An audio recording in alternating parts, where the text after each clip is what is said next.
Welcome to Geoscience today. We'll hear first from our department chair, Dr. Nick Deardorff. Please hold off questions till the end. Yeah, what's up? You need to turn on the microphone. I just did. It should be on. Oh, do I need to stand in front of it? Or stream it? No, it should be. All right. Hi, I think I know everybody in here just about, but my name is Nick Deardorff. I'm chair of the Geography, Geology, Environment and Planning Department. And I just want to welcome you to the 49th Annual Geoscience Day. This has been a long tradition with the geology program, and this year is the second year with some geography and regional planning colleagues. I know Dr. Coles will talk about that in a few minutes. We've got some posters and excellent talks coming up here. I just want to say this is, I think, hands down my favorite day of the year, even if it's a little stressful because things never go exactly according to plan. It's just, that's why we're starting 4 minutes late. But today is a day where we get to celebrate the fantastic accomplishments, the research from our students, both undergraduate and do we have any graduate talks this year? I don't think we do actually this year. Sometimes graduate students. But this is a day where we get to celebrate their accomplishments. It might be a bit stressful for them because they have to stand up here and give a presentation, but it's pure joy from those of us in the audience where we get to sit back and just kind of soak in some new, these young researchers and expressing kind of what they've learned over the course of the last semester, year, or sometimes 3 or 4 years. Some of these students have been working on these projects for quite some time. And so since we started late, I will end early. That's all I had to say. The only thing I wanted to say is we need to also acknowledge the faculty that have helped out the students, kind of guided them through this process. And in particular, I need to acknowledge Dr. Coles, who has helped to organize this entire event through leading our Geoscience 480 course. And I'd like to acknowledge Katie, Dr. Farnsworth as well for helping set up the live stream, which I'm sure would have failed miserably if anybody put that in my hands. So thank you both, and thanks to all the faculty. And let's hear some science.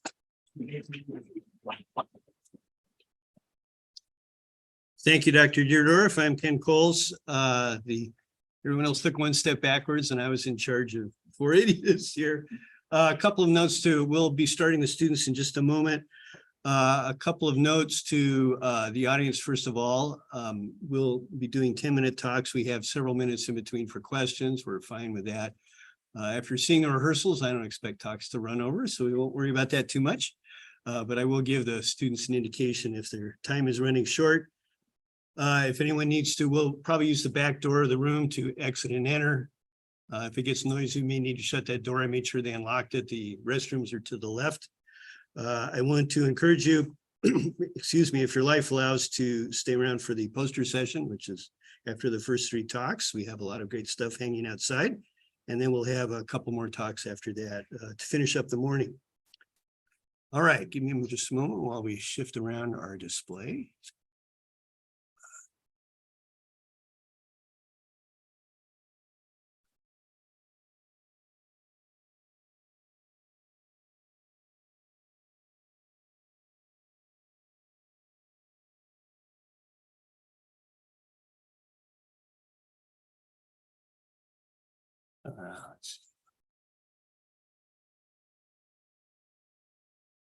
All right.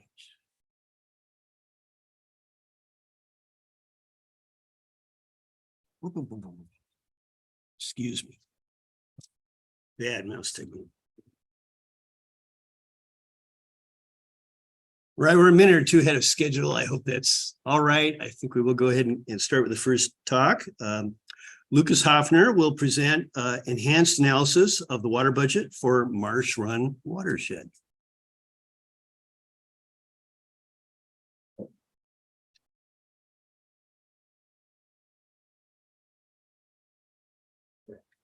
Thank you. I'm Lucas Hoffner.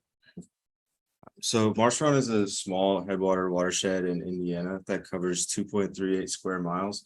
On the left is the outline of the watershed, where the red star represents where we are today for reference. The red dots are the stream gauges, which we use to calculate stream, stage, and discharge. For this study, we focus mostly on this stream gauge here, since that's where it exits the watershed, and the blue star is the KCAC for reference. On the right is the digital elevation model, where the reds and oranges are the highest elevations and the blues and purples are the lowest, with a total relief of around 300 feet. It's important to understand the individual parts of a water budget for overall understanding. So a water budget is the measure of storativity of a watershed measured by the inputs minus the outputs. The inputs are precipitation, groundwater, evapotranspiration, stream runoff, or the outputs are evapotranspiration, stream runoff, and groundwater. In this study, we focused on precipitation and stream runoff values, and we could effectively ignore the storage and evapotranspiration since they are minimal and compared to the rest. The biggest variable in this study is the groundwater calculation. So we use stream gauges to monitor stage and calculate the discharge with the Manning's equation. This is what the stream gauges look like, and they're mounted inside a PVC pipe for protection. They monitor pressure, which we subtract the atmospheric pressure from, left with water pressure. And since water has a known density, we can convert that to water depth. The Manning's equation solves for Q, which is discharge, where N is the roughness coefficient, which is the friction between the base of the channel and the water. A is the cross-sectional area. P is the wetted perimeter, which is the sides and the base of the channel where water is in contact. R is the hydraulic radius, which is the cross-sectional area divided by the wetted perimeter. And S represents the slope. So we used multiple precipitation stations to find variance in the watershed and improve in the previous study. In the previous study, there was one precipitation station used, and 60% or more of the water for each event was unaccounted for in the previous study. In this study, we used 11 and found that 7 of those stations had area within the watershed. We were able to create Thesan polygons for those 7 precipitation stations, which shows the area that correlates to each precipitation station. The same 64 precipitation events were used in this study and the previous study from 2018 and 2019, and they were categorized by total rainfall.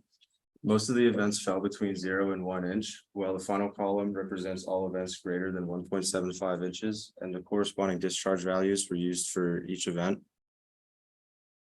Variability can be seen within and between rainfall events based on preceding rain and the path of storms. This is a hydrograph showing the discharge out of the watershed, where base level is represented by no precipitation input, and the rain events can be categorized as dry or wet events. Dry events are not preceded by rain, so there's more infiltration into the soil and generally less runoff, meaning there's less discharge. Where a wet event, the ground is already saturated, there's less infiltration, and therefore higher runoff and discharge. The path of storms can create variability in the watershed. On gray, rainy days like today, water is distributed more evenly over the watershed, as opposed to a more intense storm, which might path over a specific part of the watershed, dumping more water in one area than another. 94% of those 64 rain events had shown refinement in the water that was unaccounted for. So this graph compares the previous study to this study, where each dot represents one of those 64 rain events. The diagonal line would represent no change between the two studies. The wet events are shown in blue and the dry events are shown in orange. Each dot in the green represents refinement from the previous study. If we pick a specific rain event to explain this further, we're able to break it down from the previous study and this study, where the top picture shows that 58% of the water was unaccounted for previously, which is assumed to be groundwater, and 42% was discharge or stream runoff. Using that same rain event in this study, we were able to figure out that 24% of that water is unaccounted for or groundwater, and 76% was discharge or stream runoff. When we look at the distribution of the percent refinement for those events, we found that 37 out of those 64 events were improved 1 to 5%, while some events did see much greater improvement. The majority of the events improved were wet events. The polygon area directly relates to the proportion of the event volume, except for during intense storms. Where the blue, we plotted the polygon area against the percentage of a rain event received by that polygon. So the blue line represents the area of the polygon, and the red bar is the median rainfall. So going back to gray rainy days like today, where rainfall is more evenly over the watershed, there's a strong correlation between the area and the size of the polygon. So if we look at polygon D, for instance, which has the greatest area, it receives the greatest amount of rain on average, but it correlates to the total area. Now, when we talk about those more intense storms, we could also look at polygon D and see that the maximum value received is about 85%, meaning that for at least one of those 64 rain events, Polygon D received 85% of that event. So we found that 94% of those 64 rain events had shown refinement by improving the groundwater calculations. Most of the events were between 1% and 5% refined. We know there's a loss of discharge to the sewer system, given the state of the sewer systems and the drainage in Indiana. Without an actual number, it's hard to take that into consideration. Additionally, the beginning and end time of a rain event is picked manually and leaves a little bit of room for error, as it's easy for rain events to blend together sometimes. And I want to give a special thanks to Dr. Farnsworth for helping me out over the last year or so, getting this research together, and Dr. Coles for guiding me this semester and getting me ready for today.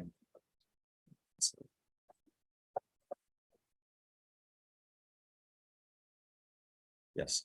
Are some of the water gauges near like a parking lot and others are just in the middle of the countryside, and that makes a difference because the runoff? Yes, it could. There's variability based on where they're placed, because infiltration will be different if there's a paved surface versus not a paved surface nearby. Yes. So guys, here's, are any of the events large enough to actually spill over and basically reach flood stage, and therefore your flux that you're measuring is affected by that? It could be, yes. There was one event in this study that was over 7 inches of rainfall. So event like that, that could also be one of the times where the beginning and end time of an event, it could have been multiple events blended together to get that large of a number. But in a short time frame, yes, that could spill over and affect values. Well, follow-on question, it's an impressive improvement in the sort of distinct stuff. So that's kudos, that's really cool. I think it seems to be, it's really, we're narrowing in on the budget. Yeah. Which is cool. Any other questions?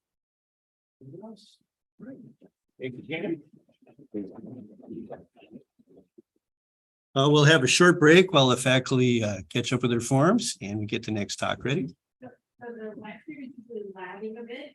So sometimes the questions come in in the right period and takes 30 seconds extra. None yet.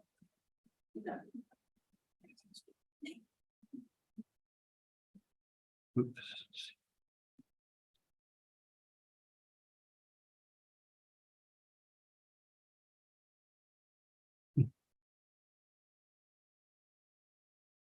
Oop, not 10 a.m. Sorry, that's the wrong one. Okay, I guess we're just say we're starting at 8:30.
All right, we'll go ahead and restart. Here for the next presentation. Eric Buzzelli will speak to us on the taphonomic analysis of the Upper Jurassic Morrison Formation. Thank you. I'm Eric Buzzelli. Most of you know me. Last summer, I went out with Dr. Warnock of IUP and Dr. Peterson of University of Wisconsin, Oshkosh.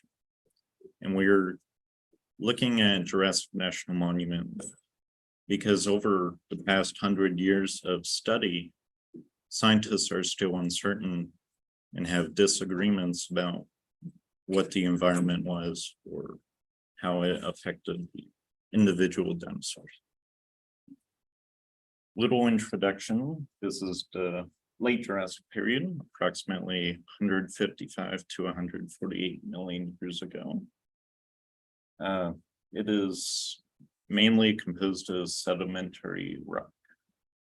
And here is the extent, covering most of the interior western US, named after Morrison, Colorado.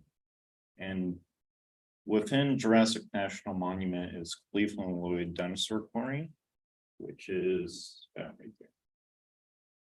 Got a beautiful picture. More specifically, this is the brushy basin member within the Morrison Formation. For a little bit of reference, here's Cleveland Lloyd, a nice drone shot of the area, visitor center. But I was mostly working up here, which is the JJ site, about a mile from the quarry. And surprisingly, you can actually see the skeleton on Google Maps, which is both fun, but also worrisome because people can pinpoint the exact location. So the first thing to do out there is look at the stratigraphy of the area, the layers of the rock, and make a strat column out of that. So here we have the strat column. It's mostly mudstone and siltstone in between sandstones. And the bone-bearing layer is right here. It's actually two stratigraphic layers. A little bit of change. I'll talk about that in a second. And the zebra layer above the bone-bearing layer is quite important to the analysis. Little side note, this is how we use geochemical analysis. We used a scanning electron microscope and get an EDS report out of it, blue and yellow. And it shows the composition of the different elements. And then we can take that and put it into something easier to look at, pie chart here. Little note, the gold is not actually in the rock. This is just a coating that goes over the sample to better get a reading. So back to the zebra layer, we have the beautiful rock. So what this represents is a ephemeral behavior with the aquatic environment, where the purple layers here represent a dry season, and the gray represents a wet season. And they're pretty mixed up and broken up, and that's because with the wet season, flooding and rain would wash in a bunch of sediment and disturb the dry. And looking under the SEM, under the purple dry season, we see silicon, which aquatic environment, microorganisms, algae. More oxygen, which would make sense, it's drier, so more oxygen could penetrate into the rock. Less carbon, less life.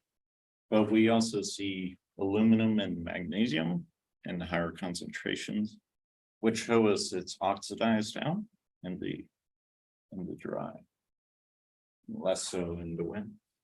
And what we see in the wet also is nitrogen, which is evident of life. It's very important. And of course, more silicon, more life, more carbon.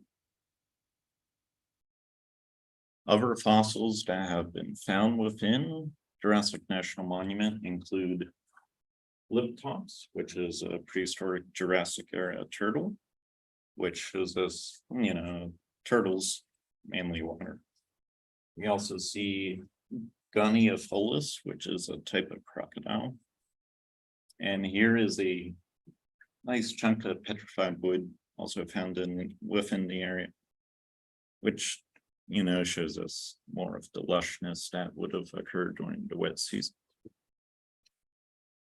After understanding the environment a little more, we can actually look at the individual, and I've been focusing on JJ.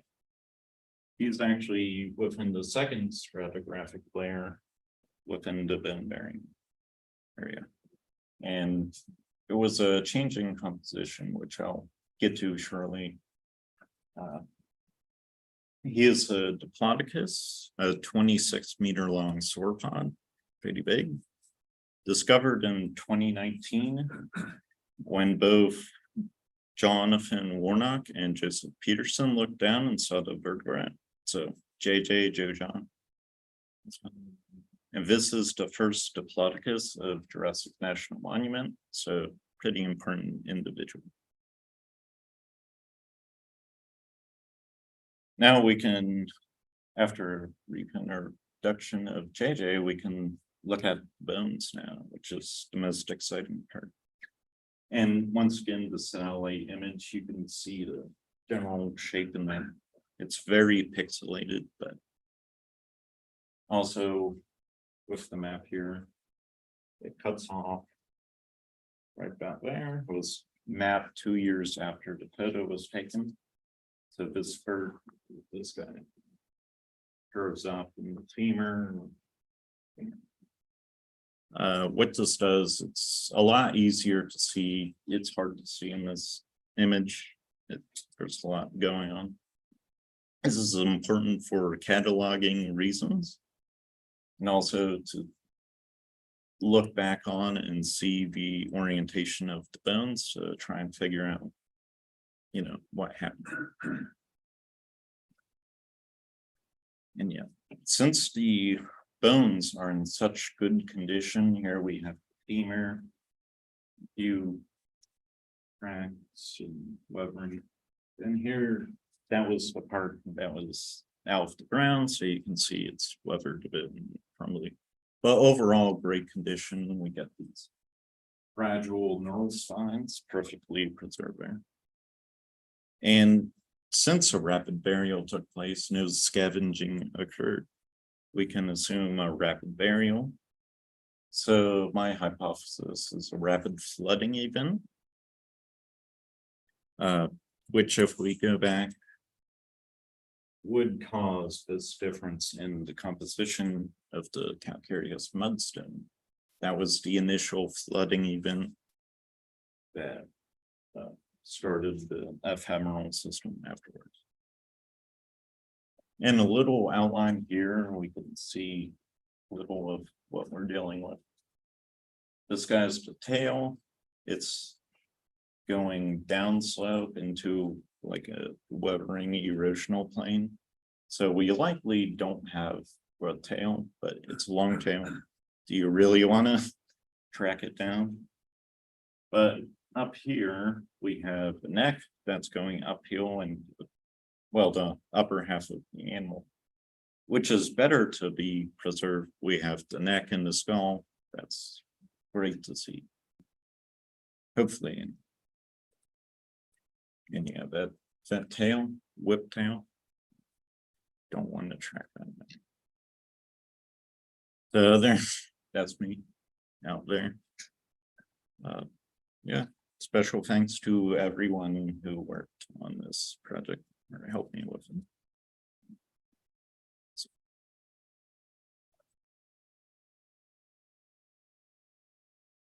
Yes.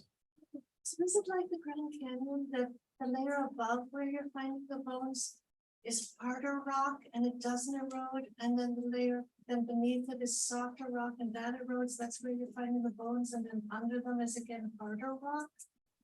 Or is- I wouldn't say harder, it's cemented mudstone, so it is pretty hard already, especially this site here, that's very hard rock and very tough. And then my second question is, with the long tail, since there are no bones in that long tail, how do you know you have a long tail? Just balance? You're just figuring if you have a long neck? Well, we have skeletons of Diplodocus, I mean, even the long tail, you have bone in there? Yeah. Oh, okay. just this individual, it could very well be there, but it's likely not there. So I may have missed it, but you said that there's evidence for rapid deposition Mhm. and burial. Yeah. Does that indicate that they were carried there with the waters, or that they died there and were buried rapidly? So Adam here is going to talk about the main quarry, but I'll touch on it. It's a very dense cluster of bones, and likely floodwaters brought all the bones into one spot. This guy may have been transported a bit, but we can't tell exactly that. But it's a massive animal too, so it had to take a lot of water. So Or slowly? floating, yeah, bloat and float. Yeah. The zebra bed is directly above the bones, or? Yeah. Is the zebra bed a single depositional event? Or are those rip-up clasts? Is there any evidence that there's soft sediment deformation that created those kind of weird elongated couple? Black things, purple thing? Yeah, this. What was that anhydrate? I mean, it's interesting looking. Yeah, this is silt. Yeah. So very fine sediment. And yeah, it's not one deposit per se, as in, but it's seasonal, so it would build up over time. But we see evidence of disturbances through the geochemistry. We can see that it's indeed an ephemeral environment. And that's a likely cause to why there's so much disturbance within the purple.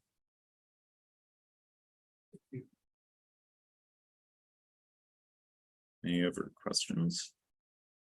Yes. So JJ, as you pointed out, is visible from Google Maps, you said, like the bones that are exposed right now. What's being done to preserve those during the excavation, which is likely, I would assume, will take a significant amount of time? It's not all being extracted at once and preserved.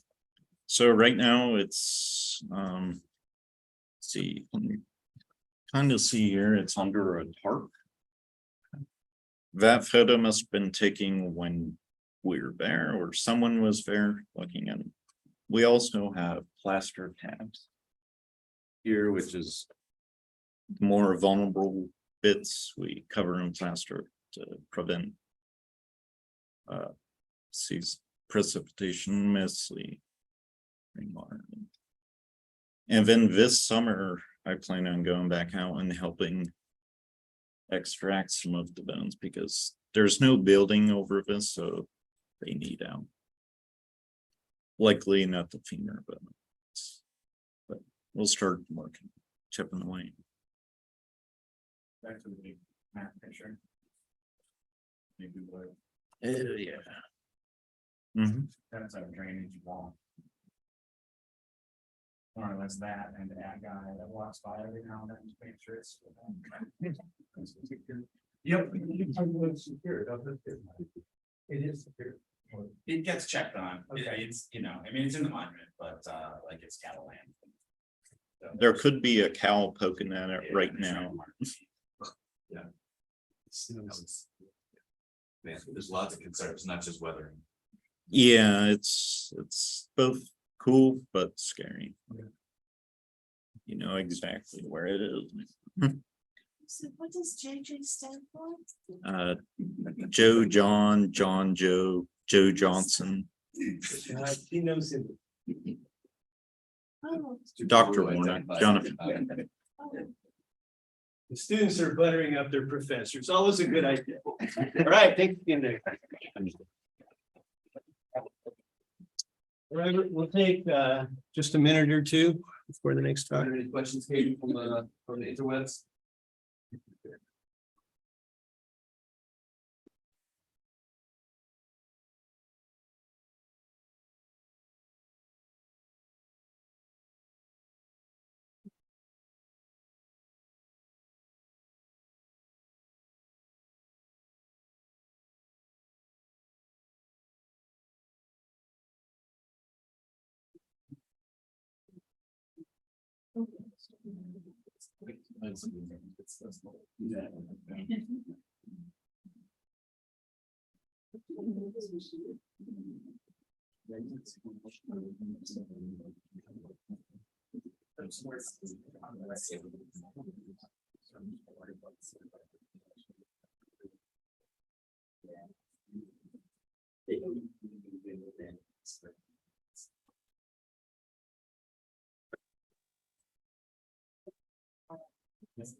Along the Blue Ridge.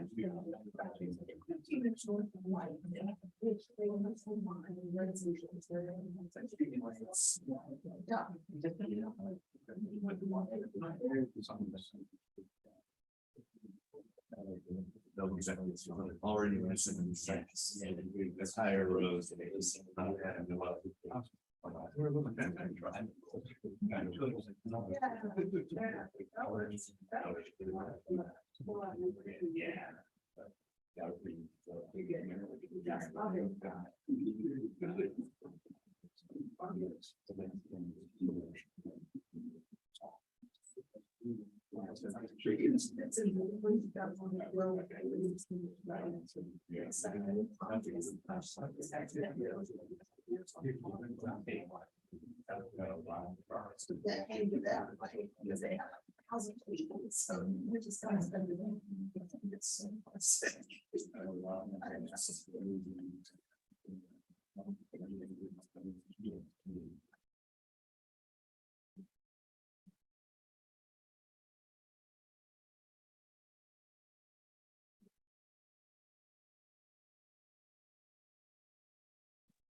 All right, we'll restart.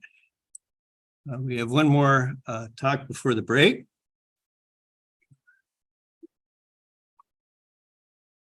Adam Mancini will tell us about the paleontological phenomena of the Cleveland Lloyd Dinosaur Quarry. Good morning, everybody. My name is Adam Mancini, and my presentation focuses on the paleontological phenomenon of the Cleveland Lloyd Dinosaur Quarry. My research advisor is Professor Jonathan Warnock here at IUP. We will dive straight into it. I know we just had a presentation given by Eric. However, we're going to give a little bit more of a background on the Cleveland Lloyd Dinosaur Quarry. First off, it is a Jurassic national monument found here in North America, found in southeast Utah.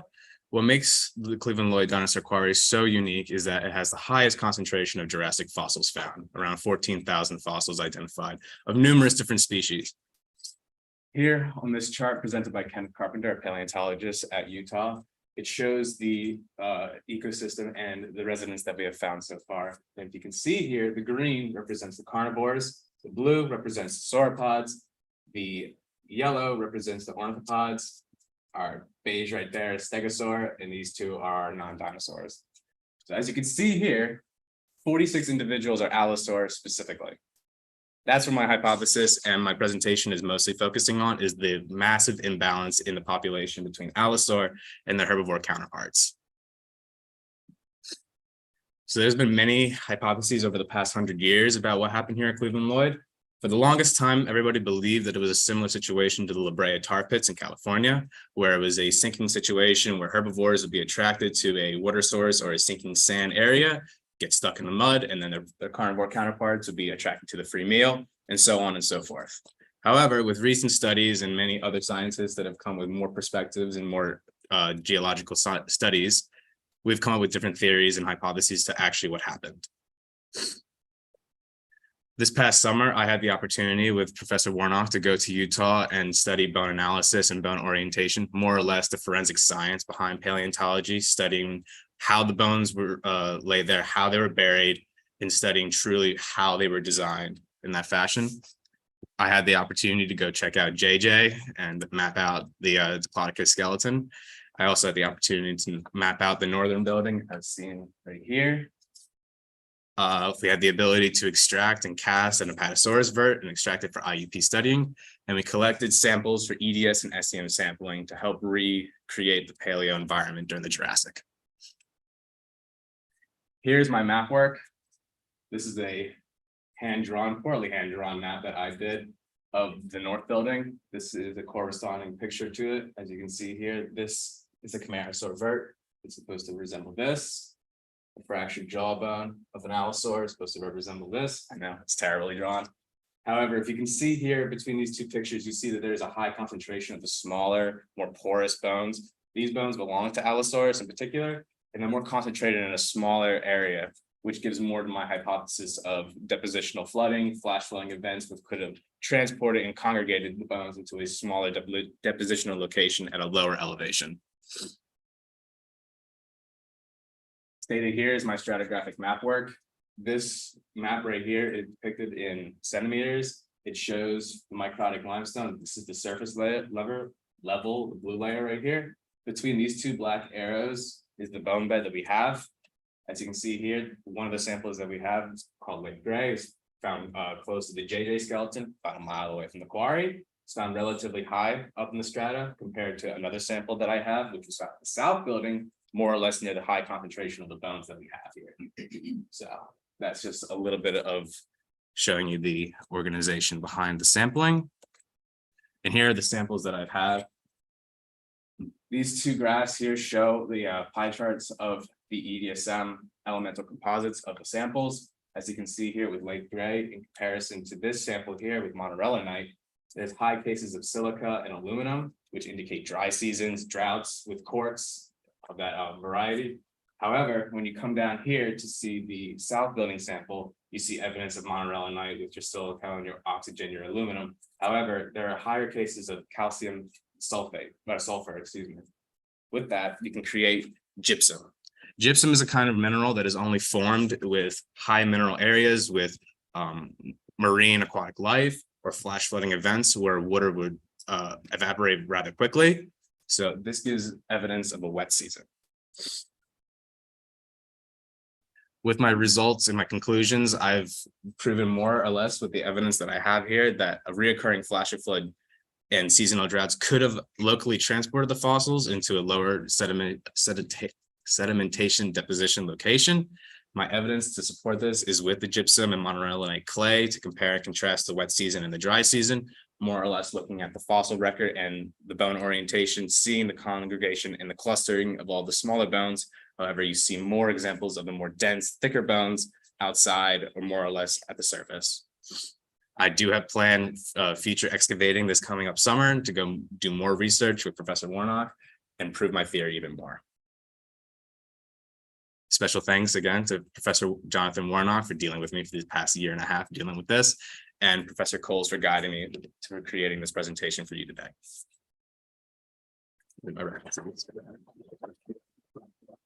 Keep right here. God.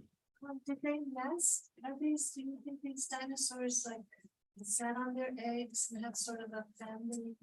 There's been many predictions going more or less on what Allosaurus was. Some people believe that it was like the lion of Jurassic, which lived in pride or family organizations. Some people believe that it was a solitary apex predator like T-Rex. However, we have no true conclusive data on that. We haven't found many eggs at the quarry, so that kind of rules out a nesting location. However, in the fossil record, we have found many different Allosaurs of many different ages, from juvenile, subadult, adolescent, and fully grown. So it does give rise to a prediction that they could have been pack orientated. However, there is evidence that also proves of cannibalism and no nesting orientation. So it's hard to prove a family bond between the species. Any other questions? In order to make the gypsum that you see, I think that was the south building, doesn't your lake need to actually dry up to precipitate it out of the lake water? Yeah, so that's where I was going with rapid flash flooding events with long seasonal droughts. So more or less how the Jurassic, what I believe the Jurassic environment would have been like, was longer extended periods of drought seasons, which would have caused, whether it be, dried up lakes or, cracking up mud, etc., to with these flash floods, which could have transported these bones. However, they would have been very, very rare, but also like monsoonish. They could have been very dramatic. They could have been very, very large. So there is a lot of evidence to prove that they could have evaporated very quickly with a very fast moving flood event versus an extended period where it's just in the entire environment's flooded out for months. We still have to do research to figure that one out. Any other questions? So in the beginning, you were saying that the debate has been kind of between a predator trap or a, predator prey trap versus the bloat and float kind of events, right? So for La Brea tar pits, how is the predator prey ratio similar or different to this location? I've read multiple different papers comparing and contrasting La Brea to Cleveland Lloyd. There is a vast imbalance between predator and prey in La Brea. There is a huge collection of the dire wolves, short-faced bear found in that area, with a very small collection of like bison, caribou, and stuff like that, which would have been their herbivore counterparts. So this is why the prediction was for the longest time is that a herbivore would have got stuck in the mud or the tar in this example, and then a pack of something would have came over and gotten stuck at the same result, more or less proving that Allosaur was a packing carnivore. However, again, still don't know that for a guarantee. That's why the comparison between the two have been always hand in hand. However, like I stated, new science and more excavating has proven otherwise. However, it's not ruled out. It's definitely not ruled out. Any other questions? I have a geochemistry question. Shoot. Around here. So you mentioned montmorillonite clay. Mhm. Are you identifying that in hand sample, or are you identifying it just through EDS? What's your through EDS. evidence of just the clay through EDS? So through how are you EDS. identifying? That's a rather tricky one to identify. It was rather tricky. I had these two samples that I have here are from a book that I had to compare and contrast with.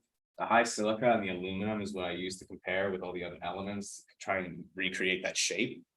And then you can see it as well in here that shape is also mimicked, but then added with the sulfur and the calcium. So you see evidence of montmorillonite in both samples. However, there's more of something else in this one compared to this one. So that's where it's hard to decipher. However, it took a lot of time with the mineralogy work to figure it out. Anybody else? Awesome. Thank you. Thank you.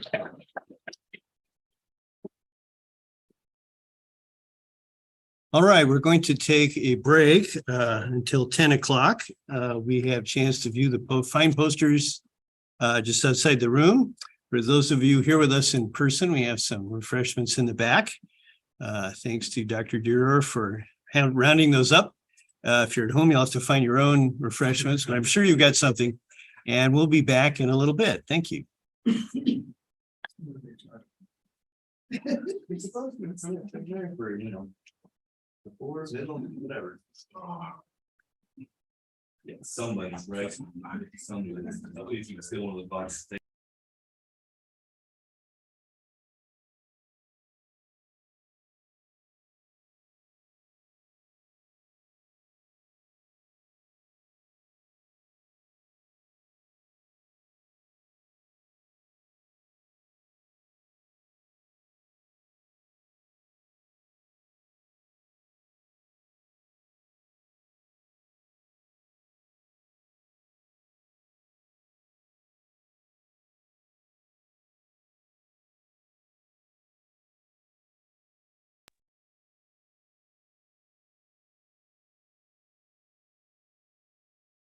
All right, everybody, welcome back to Geoscience Day. We have several more presentations to finish out the morning, two from undergraduates and then our alumni speaker. So let me bring up the graphics here.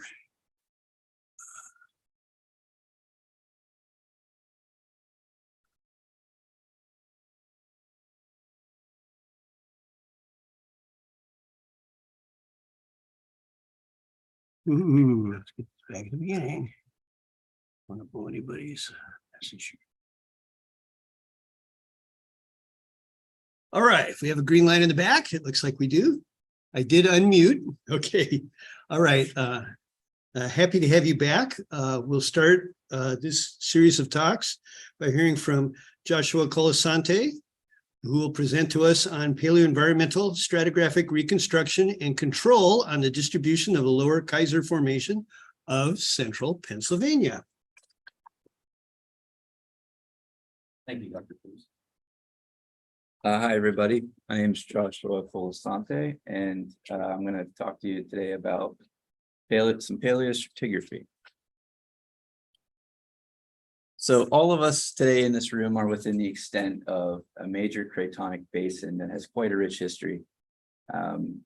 We're very fortunate as geologists here in Pennsylvania because this basin holds a record of the entire Paleozoic era. We, of course, know this as the Appalachian Basin. Considering the history of the basin, it began as a passive margin carbonate platform, but later evolved to a foreland basin following the accretion of the Taconic Island arc at the end of the Ordovician period. It is this configuration that it spent most of its depositional history. Although separate from the ocean at this point, it did remain the site of marine deposition via an ocean inlet to the southwest, forming the Appalachian Sea.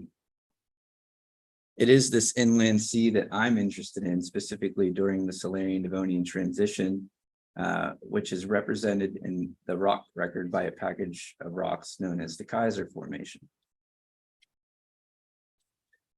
Uniformitarianism alone tells us that the types of organisms and the many reefs found in the formation suggest shallow marine tropical environment. And this was a time of global oceanic high stand of the Tippecanoe cratonic sequence when sea level rise was moving shorelines further landward. If we look at the internal stratigraphy of the formation, we can see that it's divisible into several members. Of these, the basal member, the so-called Byers Island limestone, is the focus of this study. But I do want you to make note here that there's two other members that sort of interfigure within the Byers Island limestone. This is because there are lateral changes over geographic space that represent a different depositional environment, enough so to warrant their own member designations. So how do we determine what constitutes a lateral change? What is the relative point of origin? Well, for the Byers Island member, that's the basin axis. And this is what that looks like in the rock record. So what we have here is a fairly thick succession of thinly bedded nodular limestone with some differential weathering occurring.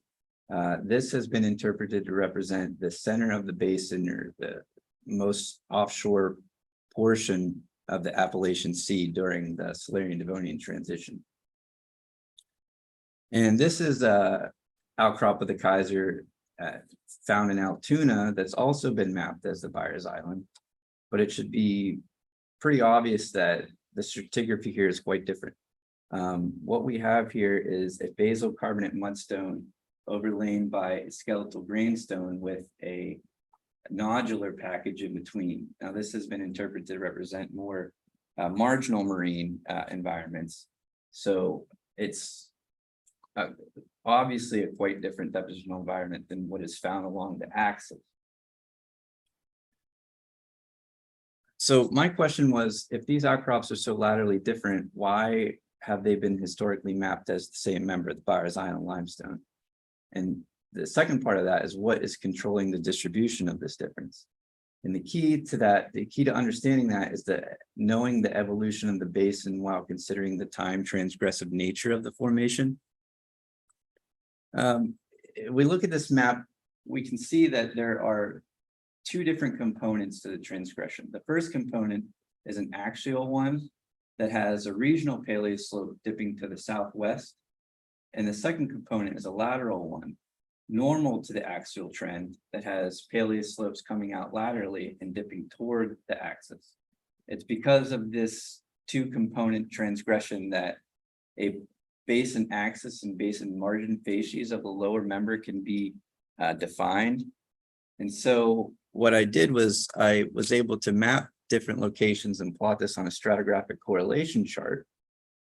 And what this allowed me to do is place a general line in the area where you can separate a difference between basin axis facies to the right or west and basin margin facies to the left or east.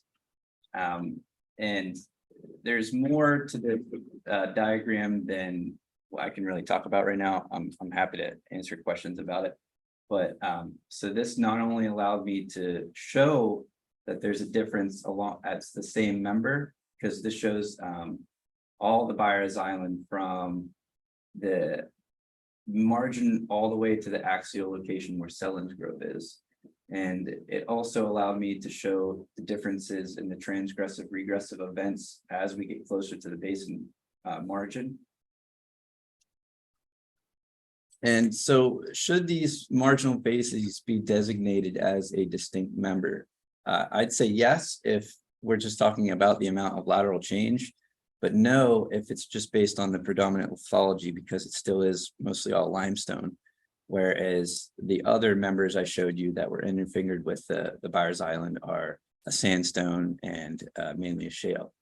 Regardless, a distinction should be made between these different axis and margin facies because there's been conflicting interpretations in the literature of assigning lithofacies to specific lithologies found. And you can't do that without understanding that there are two main components to the basal member. So as I talked about, how do we determine what's the distribution? What's controlling this difference? As we see here, this is a map of my study area. The blue locations are everything that I mapped and created stratigraphic columns for. And the red locations are areas that I referenced, but I did visit them to verify the stratigraphy. And the yellow dot represents a core sample that captured the Kaiser on an unrelated project that I had access to, just to see what the type of sediments were like there, because there's a discontinuous outcrop from about location 9 upward to the northeast. Sort of alluding to earlier, the latitudinal control on deposition is time. So the reason that there's a difference here is just the time it took for the transgression to progress to the basin margins. And the longitudinal control is undetermined. It's still an ongoing study, but I am fairly confident that the reason there's so much cluster here showing the marginal facies, and then we have it doesn't show it here. It doesn't follow the outcrop trend line specifically along where the Silurian Devonian sediments are outcropping. So I believe that it's sort of more north, buried below much younger sediments. So that's my spiel about that. And thank you. Thanks for listening, guys.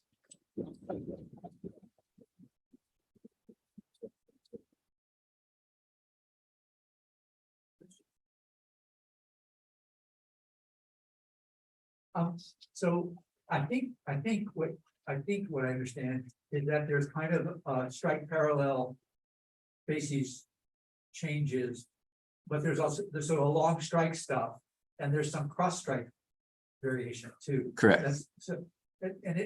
It seems that maybe it's related to the fact that this sea was a shallow sea that had a funny kind of geometry.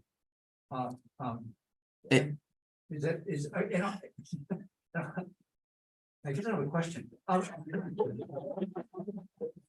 Yeah, like these bases are so, I mean, these kind of patch reefs are famously difficult to sort of follow along strike or cross strike because they're patchy. Right. So I guess what's the relative contribution of the sort of strike parallels processes transgressing and the cross strike processes? I don't. Well, the main characteristics of the basin during this time are evenly supplied sediments deposited on exceedingly low slopes and evenly dispersed throughout the basin.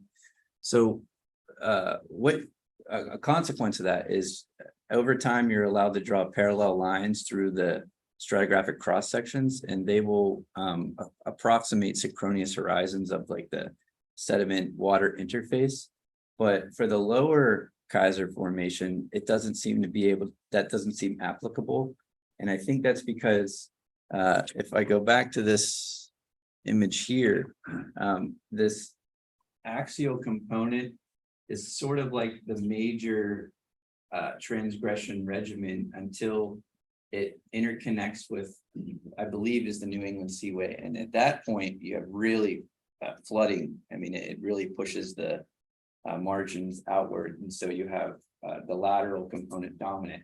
So as far as an east to west trend, it's generally along a very shallow depositional slope.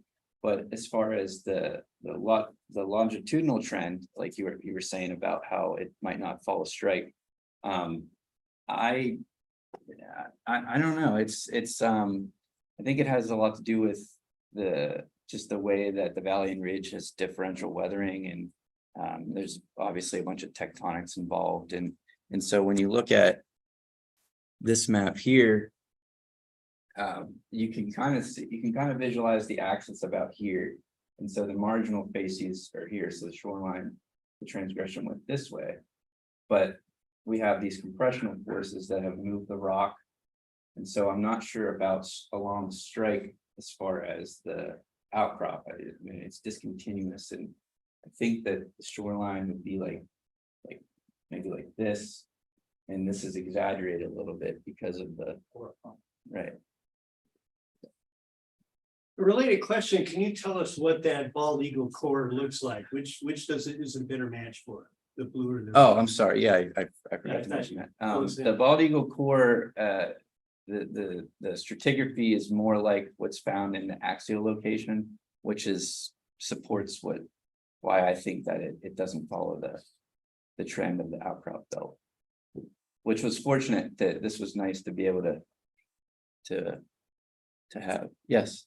If you go up to New York, where I think this stuff all comes up again to the surface, right? Yep. Are you out of the basin completely at that point when you're up along the Niagara Escarpment? Nope, it's still, in fact, these the earliest nomenclature, these were all correlated with the Helderberg of New York. And do you see the marginal ring more to the west up there, the way your extrapolated line? You know, if you took it up into New York, does it hit where? I think that you're reaching the apex of the ocean, because it generally follows like an oval type. Gotcha. So it's more like this. And so if we look at this image here, sorry, it's taking so much time. If you look at this image here, these marginal sediments actually wrap around this side too, but due to all the sediment influx from the eroding terrain, they're not as nice to look at. As we go through time, obviously this transgression moved farther into New York and expanded outward all the way to the western limit of Pennsylvania. So But they would be there, but they would be a different age. yeah, correct, yes. All right, we probably need to go on to Okay. schedule. That's great. Thank you very much. Yes.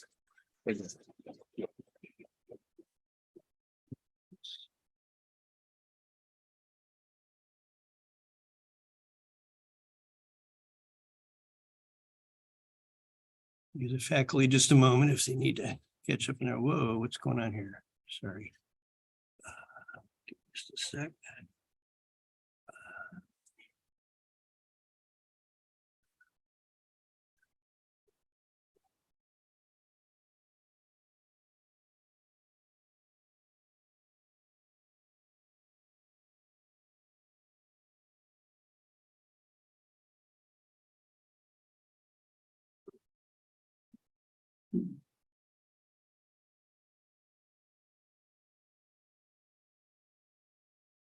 All right, for our next student presentation, Morgan Spatz will present on stretching directions in the eastern central range of Taiwan, a record of subduction and exhumation kinematics from a seafloor section.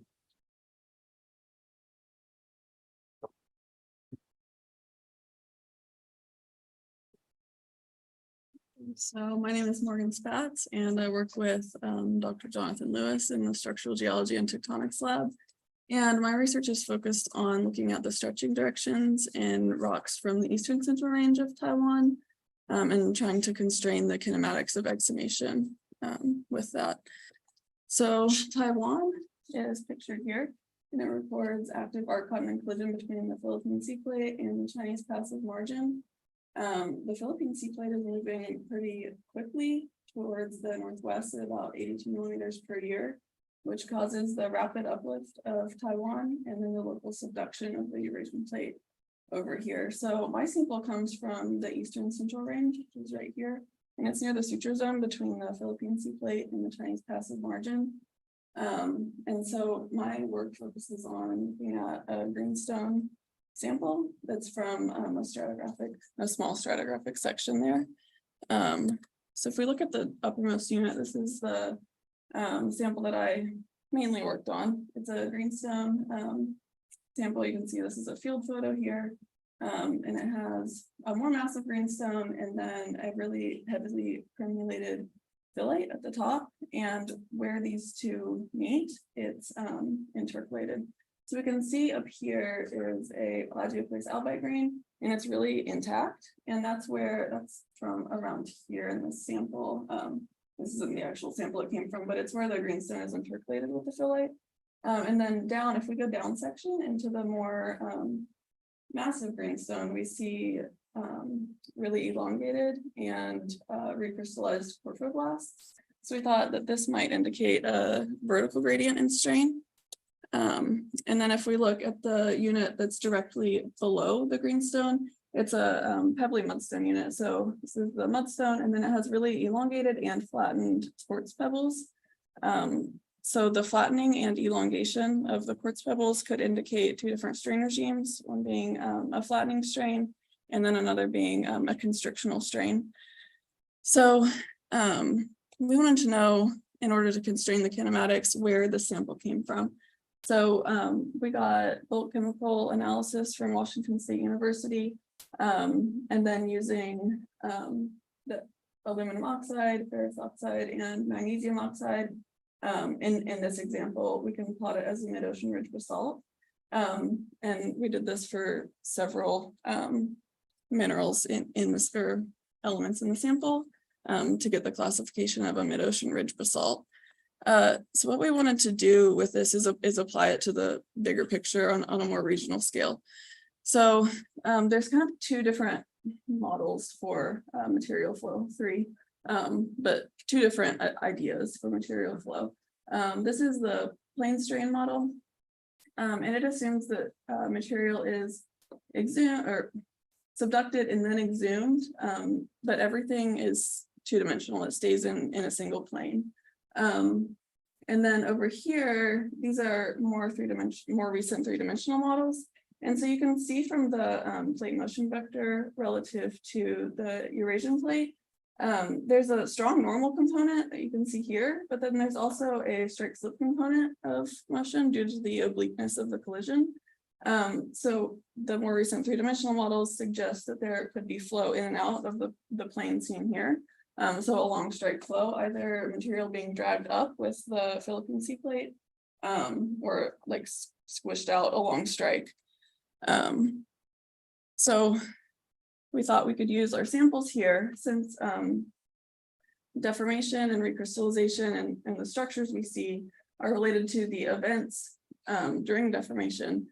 Then we thought we could look at the mineral formation around grains and the structural features and how they interact to tell us something about the plate motion and the kinematics during exhumation. So we used perpendicular thin sections and compared them and looked at the minerals forming in each of those sections. So these are elemental oxide weight percent maps, and this is from electron probe microanalysis data. And basically it gives you the elemental oxide weight percent. So the more red the color, or the more warm the color, the higher weight percent there is. And then the black or the dark blue is less. So what we see is, look at the, these are all from the top of the section, because mentioned that vertical strain gradient that we also wanted to explore. So both of these are from the top of our thin sections, and this is the northeast and this is the northwest in all of these images. And we can see around, I don't know if you can see it from back there, but this like the ferrous oxide or iron oxide is interacting with the crenulation cleavage formation in the northeast section. You can see that with the iron oxide, silicon oxide, and then also with the northwest section, you see a different pattern with recrystallization occurring around the clasts. And there's no crenulations in this sample. So then the next thing we wanted to do was look more down section. So these are also the northeast and the northwest, except further down in our thin sections. So we also see patterns of recrystallization here.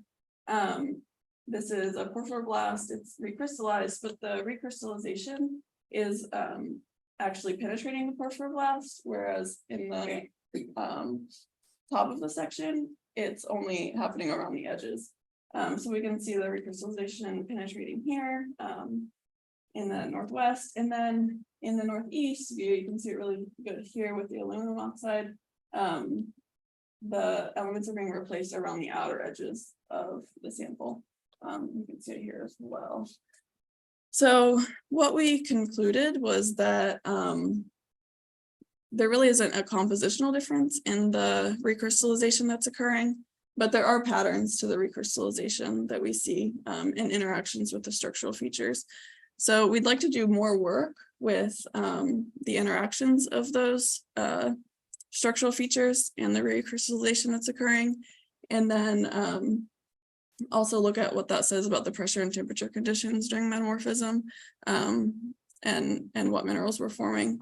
So we have done, these are good backscattered electron images, and you can see really well here the actinolite. So this is albite, and then actinolite is forming along the crenulation, and this is from the northeast section, and it's paired with a EDS data to show you like the spectra and how we determine it was actinolite. And then, so that's part of the relating the recrystallization of the structural features. And then even looking at the mineral associations. So here we see albite again, and then this kind of medium gray is muscovite. And then over here we have anorthite. So just looking at those minerals that have formed together in a single rock, we can say that this is likely green schist facies metamorphism, and that alone puts constraints on the pressure and temperature conditions during metamorphism and deformation. So that's all I have. More work will be done in the future with all of this data, but I'd like to thank our NSF grant, the creators of XMAP tools, which helped a lot in creating those EPMA images. And then Washington State Geoanalytical Lab for all the help with the data and processing it. And then also Dr. Jonathan Lewis, which has helped a lot with my research and has co-authored my posters as well. So, yeah.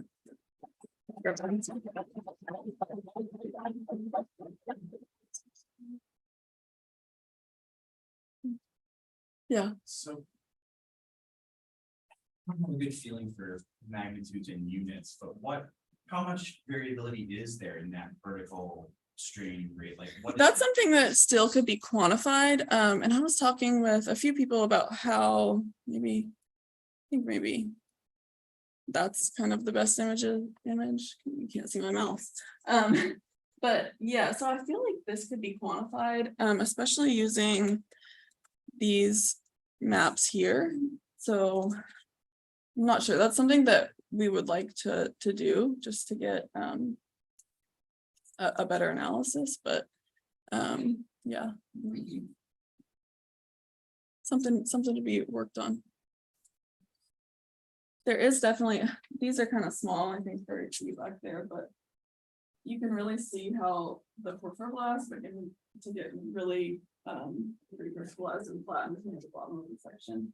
And these are all, this is the albite, all of these are albite, quadruplex albite grains. And that's the same one that you see in the other image with, where it's right there. So really intact and definitely not intact. My brain wants them all to be sedimentary structures, it's really. Yeah, no, it's a mid-ocean salt. Yeah. That's the problem. Yeah, But there's a sediment. yes. Are those actually, well, you've got that slide up, you've got growing across that albite, it looks like it's recrystallization. Yeah, and that's what we saw in the EPMA images is Yeah. there's recrystallization here, and then also all along the outer edges. And then in the perpendicular section, it's interacting with the crenulation cleavage formation rather than just like, yeah, just that. Does it look like then that the, I mean, maybe I should comprehend this already, but that the recrystallization and the strain are pretty synchronous, they're part of the same event? Yeah, so there's kind of, yeah, there's two things. One is there could be like mechanical differences in the ability of the rock to accommodate strain that causes that gradient. Or there could be different deformation events related to the differences we see.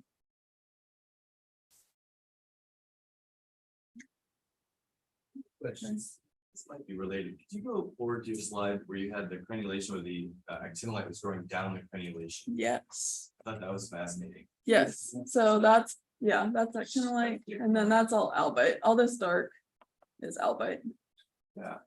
So I guess I have a two-part question, and this is just gonna express my ignorance of metamorphic processes here, I guess, but why would the actinolite grow down the crenulation? I mean, it seems like it's in within the kind of, I don't know what I call it, bedding, because we'll confuse Warnock again, but it's really, but like the albite there, you kind of have sort of alternating actinolite and albite. Why no albite down the crenulation? Why is the actinolite there, I guess? I'll just keep it nice and simple. I'm confused. So it has to do with the stresses, I believe, that were applied to the rock. And this is in all of the crenulations. So must have just had room to grow there, or was under different conditions due to the stresses that were applied to it. I think the albite was referred to orientations. I think the albite was there. Okay. And it all recrystallized into actinolite. Yeah, the metamorphic petrology is very complicated. Really? Little, yeah. Yeah. So I don't understand it all, but always more to learn. Yeah, thank you. No questions? If not, thank you, everybody. All right, we'll take another little break while we get set up for our alumni speaker, and we'll be back in a little bit.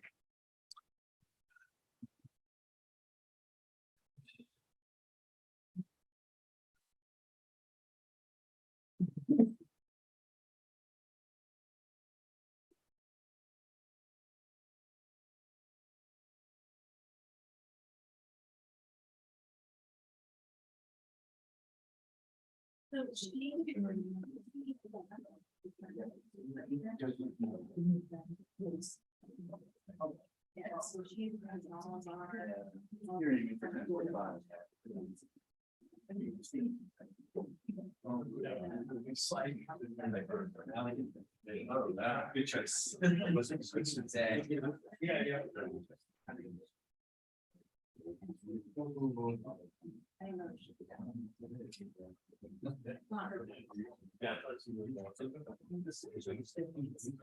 Can't get the word. You can find her. I know you're gonna find her.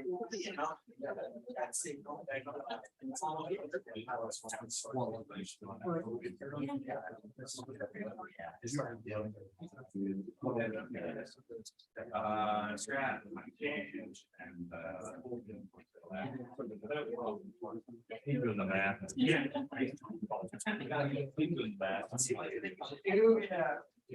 Yeah, and it's on, yeah.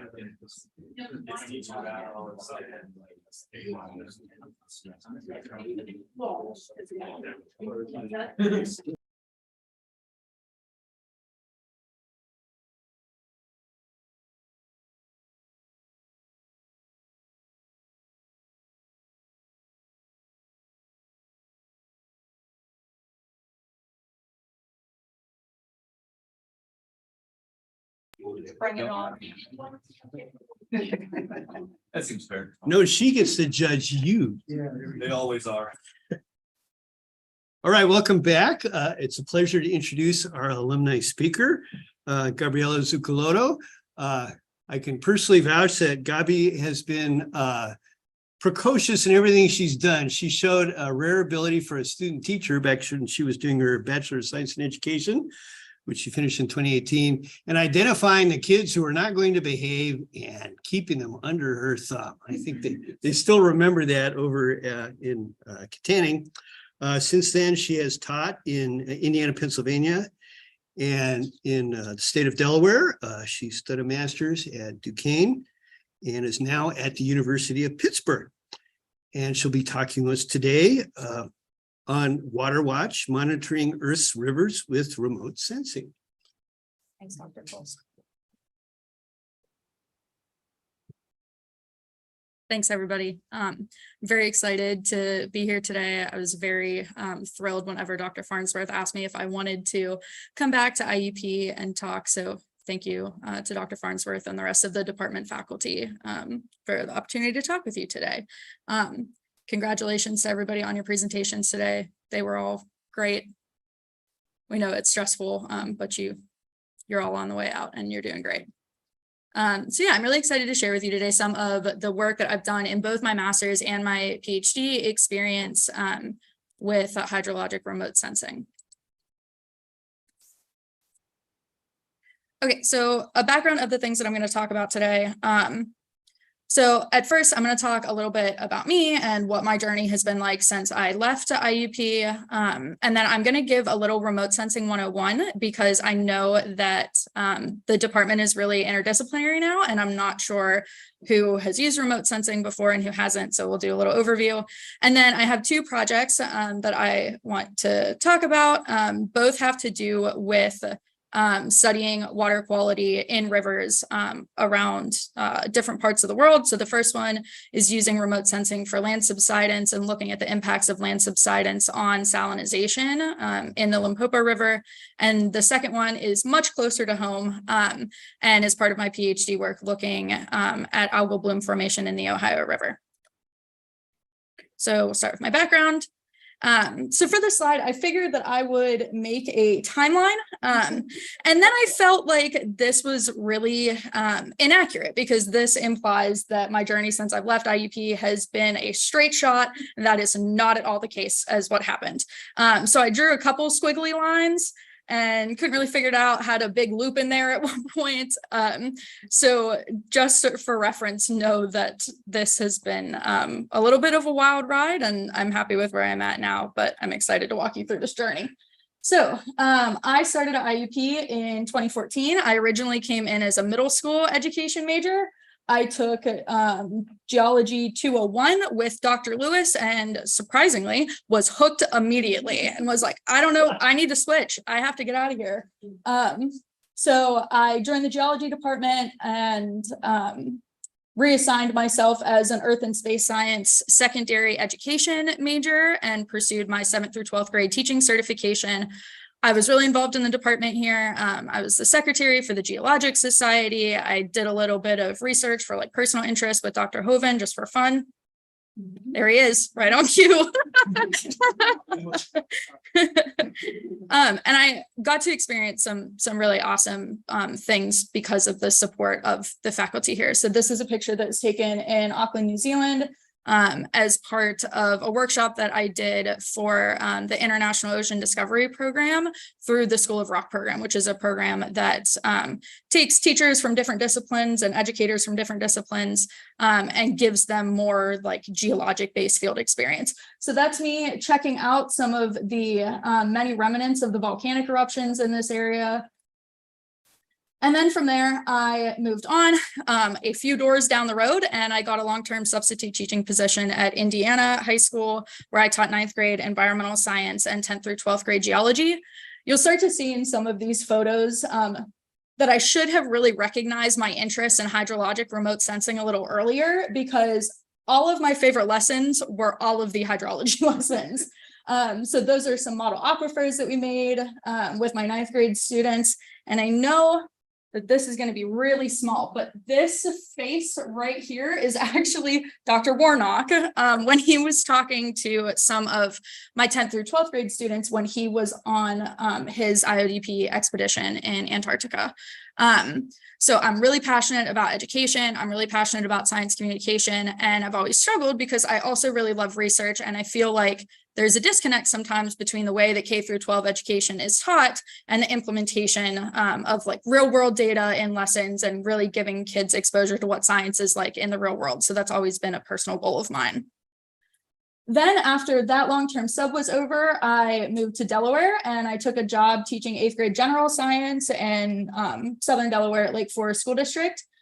Again, you can see, should have recognized the interest earlier, because that top photo is a macroinvertebrates lab that I did based off of real world data with my students looking at water quality. And then the bottom one was based off of a lesson that I learned here, but my students were tasked with how could you map the surface of something that you can't see? So whether that be the bottom of the ocean or it'd be the surface of Venus, how would you go about mapping that? And we had a lesson in our physical science portion of the course about radar and sonar and waves.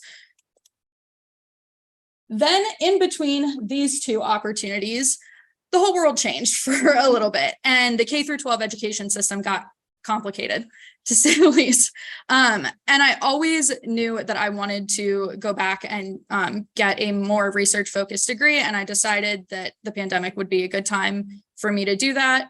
So I ended up moving back to Pittsburgh, where I started pursuing my master's degree in environmental science and management at Duquesne. While I was there, I did a lot of sustainability work. I wrote some SARS reports and greenhouse gas emissions reports, and I joined the Limpopo Resilience Lab, which is a lab group at Duquesne that focuses on monitoring water quality and quantity in the Limpopo River Basin, which is in Southern Africa. You can see in that lower photo, I never really gave up doing all of the outreach and the education, and it's still just as important to me as what it was when I graduated with my degree from here. As for research interests, I knew that I loved hydrology. I knew I wanted to be in a hydro lab, but we couldn't go anywhere. We couldn't do anything. We weren't allowed to interact. And that was when I said, how about remote sensing? That would be a great way for me to learn new skills and a great way for me to monitor these water resources while I can't be there. And my advisor was super excited. And he said, yeah, that's great. You know, you have to learn how to code, right? And I was like, I'm going to do it anyway. I can pick it up. So I made some new friends along the way, and anybody that codes will know what that means. So that was really where my interest in remote sensing has blossomed, and that has carried over to what I'm doing at the current moment. So in August of 2022, I started my PhD at University of Pittsburgh in geology and environmental science, and I'm working in a hydrologic remote sensing lab there. Still doing a lot of outreach as part of the Pittsburgh Water Collaboratory, and still spending way too much time on Stack Overflow. All right, so that's a little bit about me and my journey and how I've gotten here. We're going to go over, like I said, some just basic remote sensing concepts to make sure that everybody is on the same page. So first off, what is remote sensing? Remote sensing is the process of detecting and measuring radiation of different wavelengths reflected or emitted from distant objects or materials. Every single physics class you've ever taken has probably shown the diagram on the right, and all of us here I'm sure well aware that our eyes are only able to detect radiation that's in the visible portion of that spectrum. But we have sensors that can detect radiation in those other wavelengths outside of what the human eye can see. And that's what remote sensing is all about. So not all of the wavelengths that are shown there are able to be captured by Earth observing satellites. And that's because Earth has an atmosphere that is capable of blocking some of that radiation. And that's great for human health. But it means that we can only see certain portions of that spectrum. And that's what we call the atmospheric window. So we get a lot of radiation that is able to interact with the surface in the visible and the near infrared. And then you kind of get a gap between the thermal infrared and the microwave range. So everything that's shown in green are the portions of that spectrum that we are able to look at with remote sensing. And that's important to keep in mind because the two larger categories of remote sensing that I'll talk about in a second tend to cover either the left half of that atmospheric window spectrum or the right half. So there are two different types of remote sensing. We have passive remote sensing, which uses an external source of radiation, and usually this is going to be energy from the sun. You can think about this like a camera that doesn't have its flash on. You don't have to create your own source of energy because you're able to collect the energy from the radiation that's around you. So this is going to cover everything on the left half of the atmospheric window spectrum. So this is going to be all of your multispectral and your hyperspectral optical imaging, which I'll touch on more in a second. And then the second type is active remote sensing. And both of the projects I'm going to talk about today use each type of these sensors. So active remote sensing are like a camera with its flash on. So they need to provide their own source of radiation. So those are sensors that are releasing a pulse of radiation from the sensor itself, and then that signal is returning back to the sensor.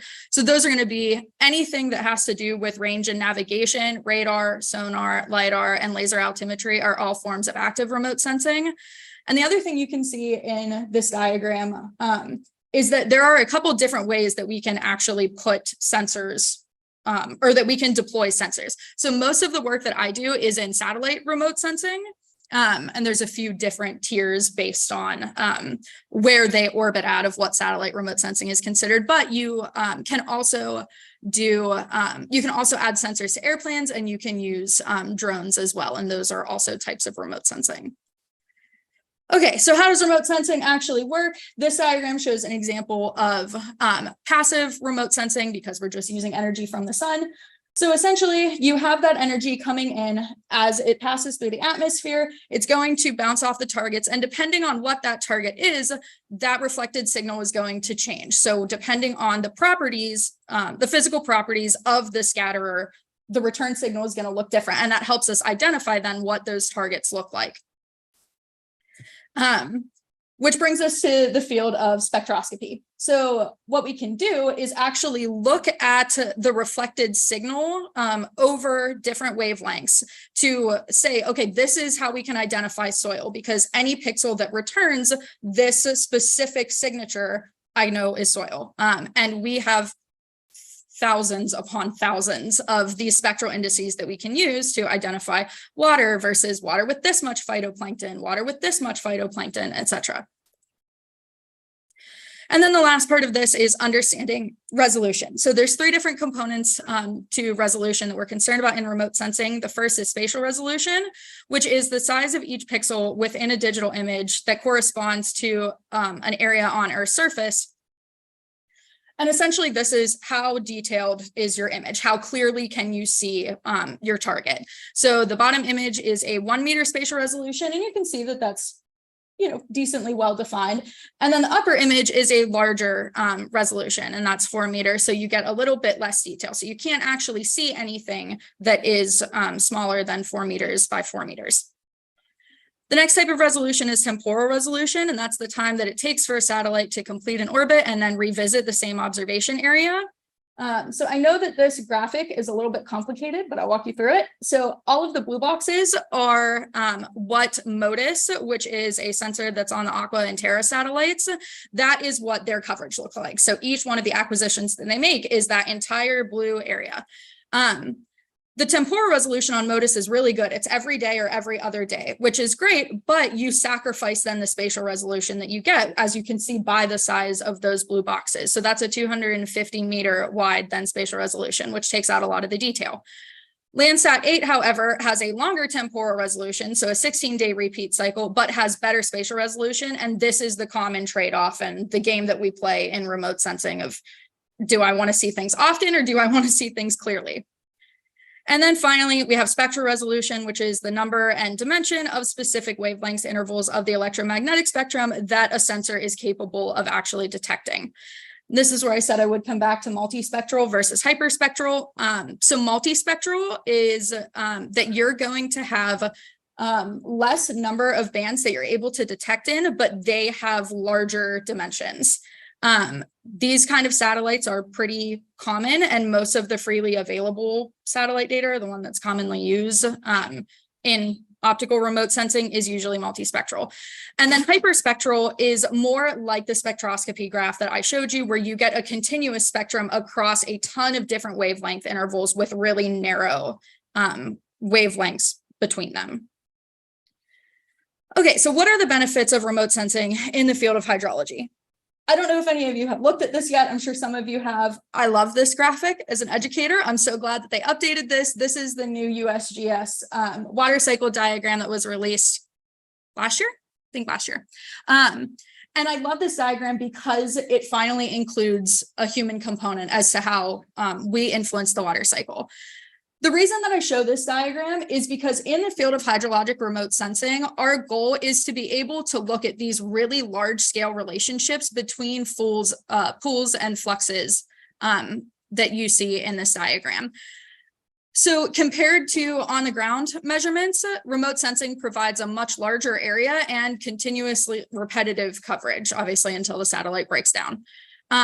What really played a part in my project is accessibility. So remote sensing allows you to collect data in regions that are either really limited because there is political instability, they don't have the funding for it, so they can't get continuous measurements, they don't have the manpower to keep up with it, or because those areas are actually remote and they're unsafe for people to enter into.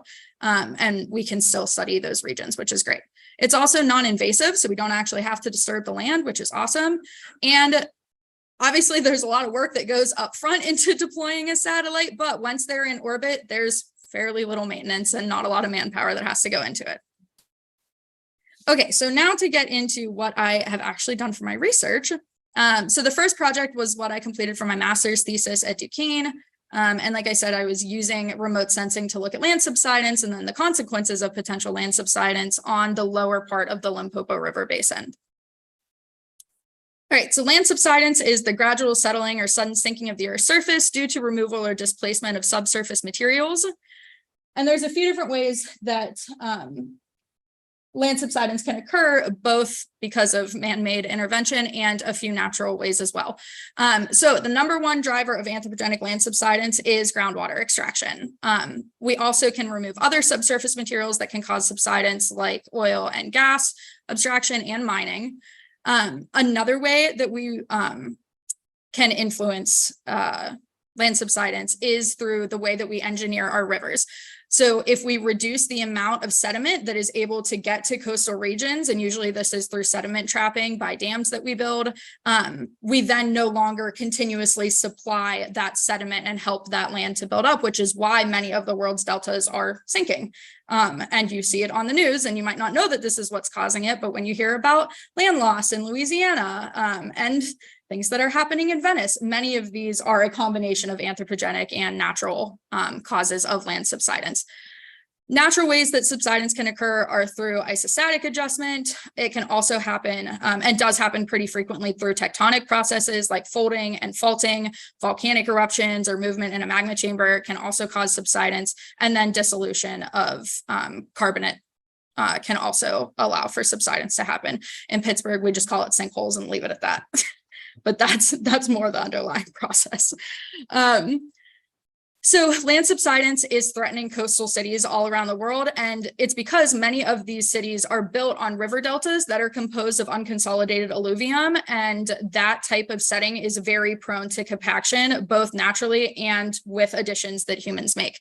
So this was a paper or a figure from a paper that was published in 2022 in Geophysical Research Letters that used remote sensing, the same technology I'm going to talk about, to look at 99 coastal cities around the world, and almost all of them are subsiding in some portion.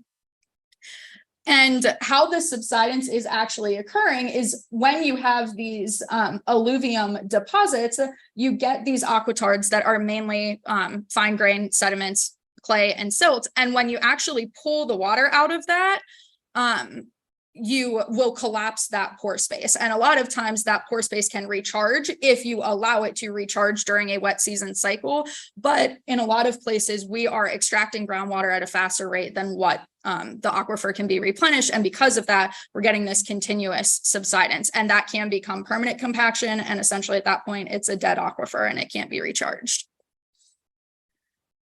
So the impacts of land subsidence on coastal freshwater resources: when you subside coastal areas, that then increases the local rate of sea level rise. And when you do that, that then can exacerbate flooding and saltwater intrusion into both surface and groundwater resources, which is the surface water component of that is kind of the primary focus of this research. And then, like I said, that can become permanent if you don't allow recharge. All right, so my study area. As I said, the Limpopo River Basin is in Southern Africa. It's a transboundary basin that is shared by South Africa, Botswana, Zimbabwe, and Mozambique, and that makes it a really interesting place to study water resources because you have multiple countries with different priorities and different levels of development that are all trying to use the same water resources. So my specific study area is the Lower Limpopo River Basin, which is shown in red. This is a really low-lying area, and the subbasin starts at the confluence of the Limpopo and the Olifants River and travels all the way down, or covers all the way down, until the Limpopo River flows out into the Indian Ocean. As you can see, most of this subbasin is dominated by that really low-lying floodplain. And there are two larger population areas in the floodplain. The first one is Shai-Shai, which is shown by the pink star. And the second one is farther upstream, that is Shockway. That's shown by the purple star. And you can see that not only are the quality and quantity of water resources potentially degraded by upstream use, but then we also have a very large reservoir that is shown right here. That is Massinger Dam. And then we also have a smaller river engineering project. That's the Macarante Weir, but that also can retain water behind it. Okay, so why do we think that land subsidence could be occurring in this area, and what risk would that subsidence then pose to the Limpopo River?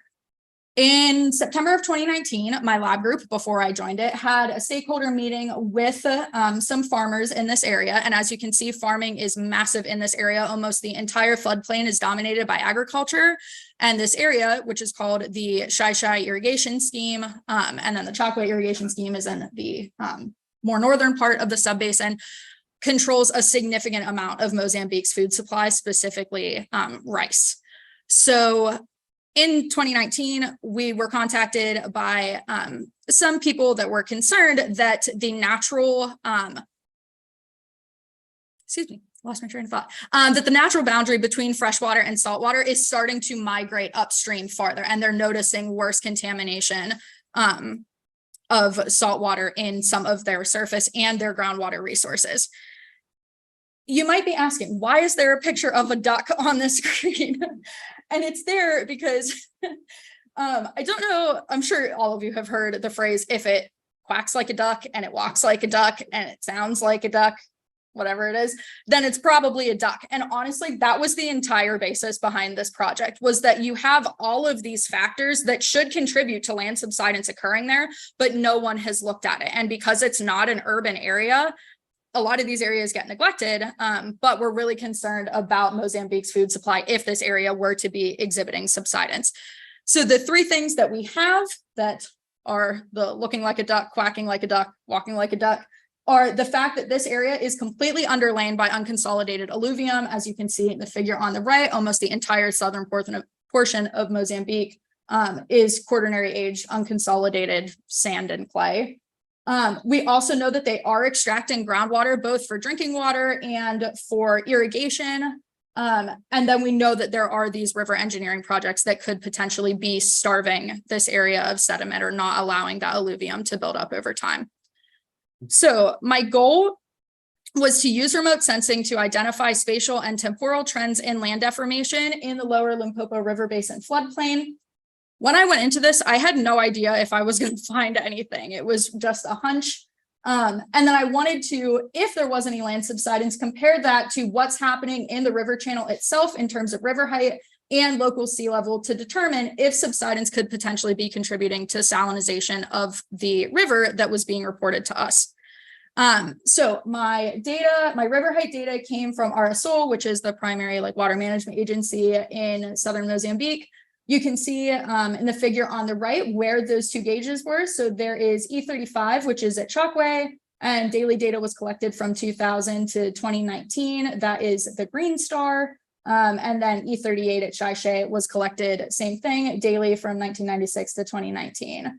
And that was just to get an idea of how river flow or river height is changing over time. There were rumors that the height of the river is slowly going down because of upstream use, but there hasn't been enough study to know if that's actually because of overuse or if it's just general climate change that the basin is experiencing. And then sea level data came from the University of Hawaii Sea Level Center, and we pulled the data from a tide gauge in Durban, South Africa. Again, that's daily data from 1971 to 2018. I know that that gauge is a little far away, but the only other gauge in the area is in Hambane, which is somewhere over here. But it was only about a 4-year span of data. So we sacrificed the farther distance for a longer period and a more accurate trend.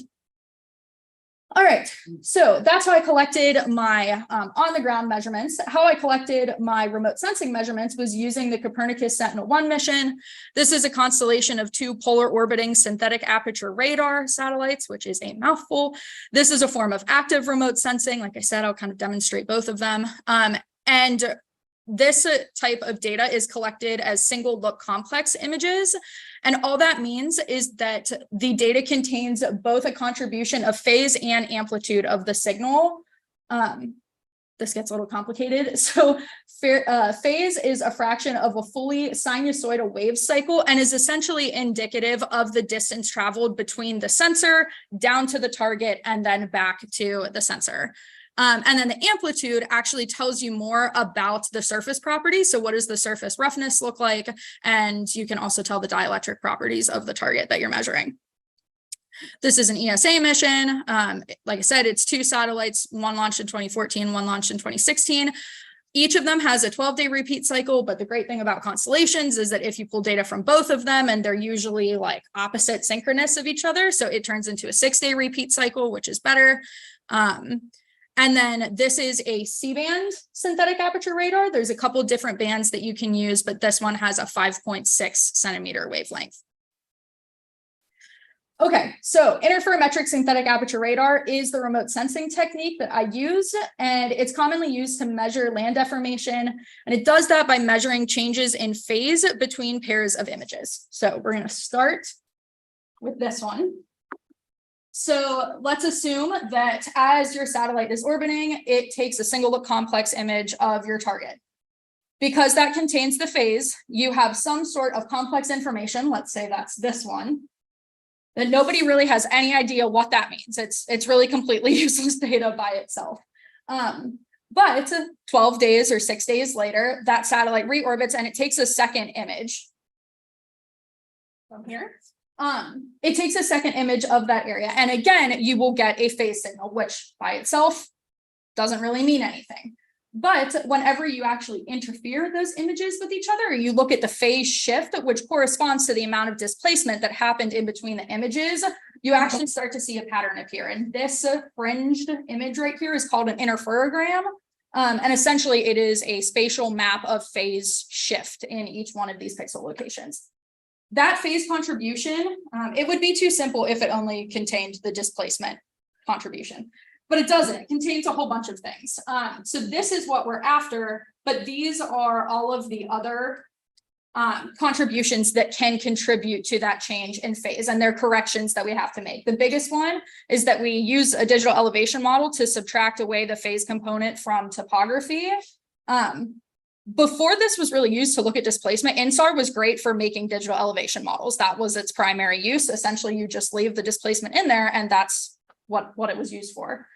You also need to remove the flat earth phase, atmospheric delay, and temporal change of scatters, which is noise, and we'll talk about that in a second. So advantages and disadvantages or limitations to this. Advantages, there are a lot of ways that it is better or more useful, I guess, than optical remote sensing because it's cloud penetrating. You can measure in day and night, so it doesn't really matter if there is sunlight or not because it's an active sensor. And it's capable of measuring movement in a really, really small scale. So down to millimeter scale movement at really good accuracy. So then the limitations are that it's very sensitive to changes in the surface scattering properties. This is usually because of temporal decorrelation. So if you think of like what an area would look like at the beginning of a growing season versus the end of a growing season, those two surface scatterers are going to look very different. And if you try to compare those images, you'll end up with a lot of speckling. Can't see this, which is all of this stuff right here. And essentially, it's just bad data. It's noise where the signals weren't comparable to each other. This also happens with rapidly changing surface properties. So if you get vegetation that grows really quickly, or if you have water that moves around, you're going to get immediate scattering. So you can't really look at vegetation and you can't really look at water. So you might ask then, how did you use this to look at a basin that's primarily dominated by agriculture? And it's because of the technique that we tried to use. So like I said, most of this floodplain area, what's shown in orange is all of the crops. And this here is primarily where we're interested in, that lower part of the floodplain.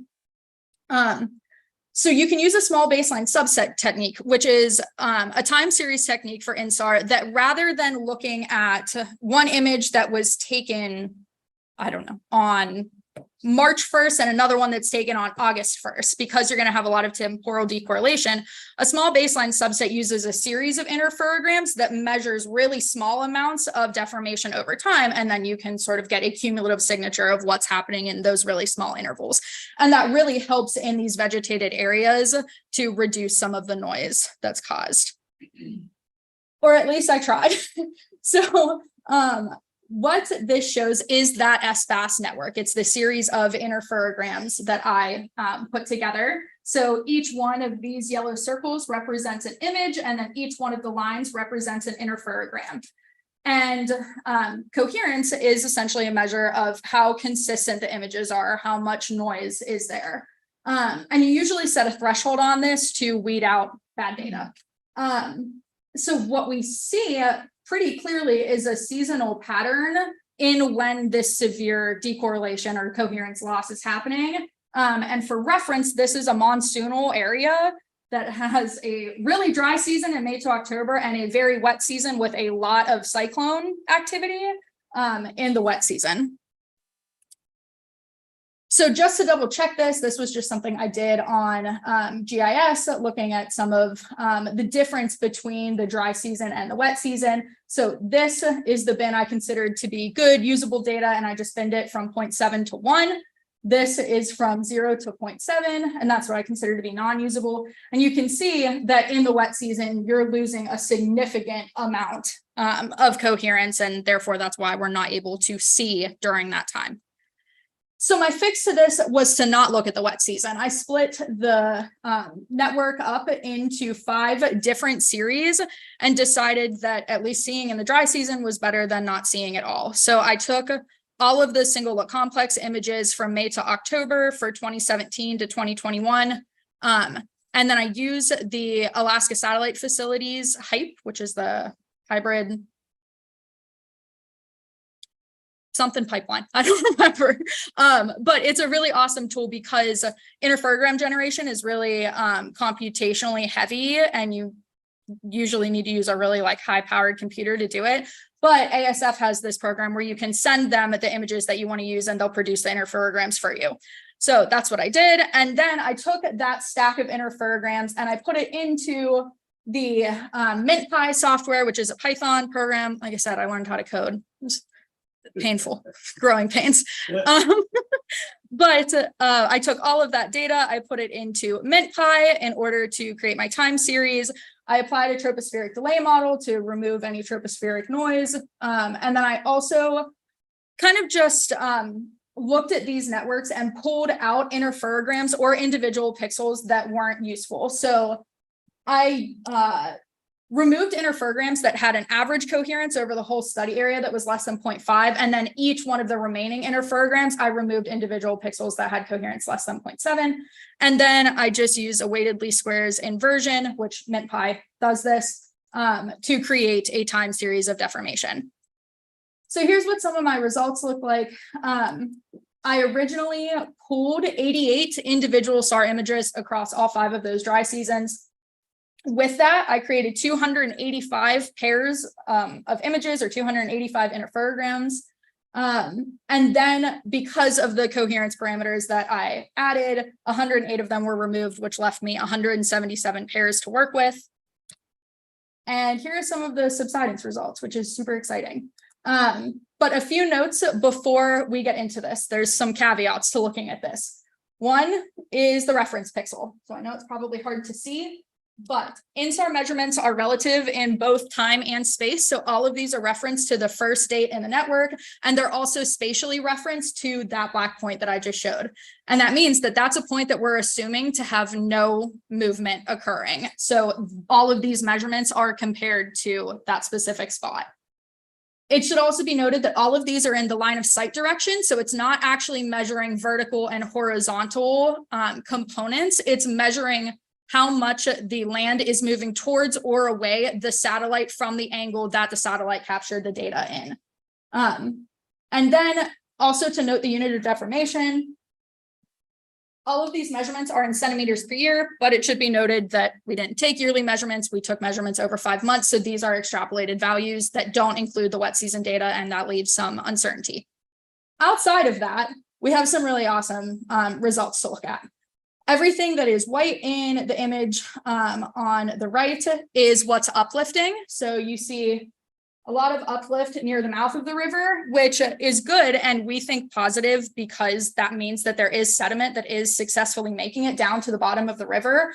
But what you see is in the agricultural areas where we believe there is significant groundwater pumping happening, we get a lot of subsidence that's occurring in the central part of the floodplain. And this is a common pattern that you'll see. So this one is really interesting. If you can't tell from the shape of it, that is actually a very well irrigated large scale rice operation, I believe. But again, you see these same trends of that subsidence really being concentrated in the middle with more uplift happening at the bottom of the basin. 2020 had really interesting results. I'm not feeling super confident in these ones. Maybe take them with a grain of salt. It's the same process as all the other ones, but I'm not sure. And then in 2021, we actually see the greatest amounts of subsidence happening in the area, like I said, through that central part of the basin.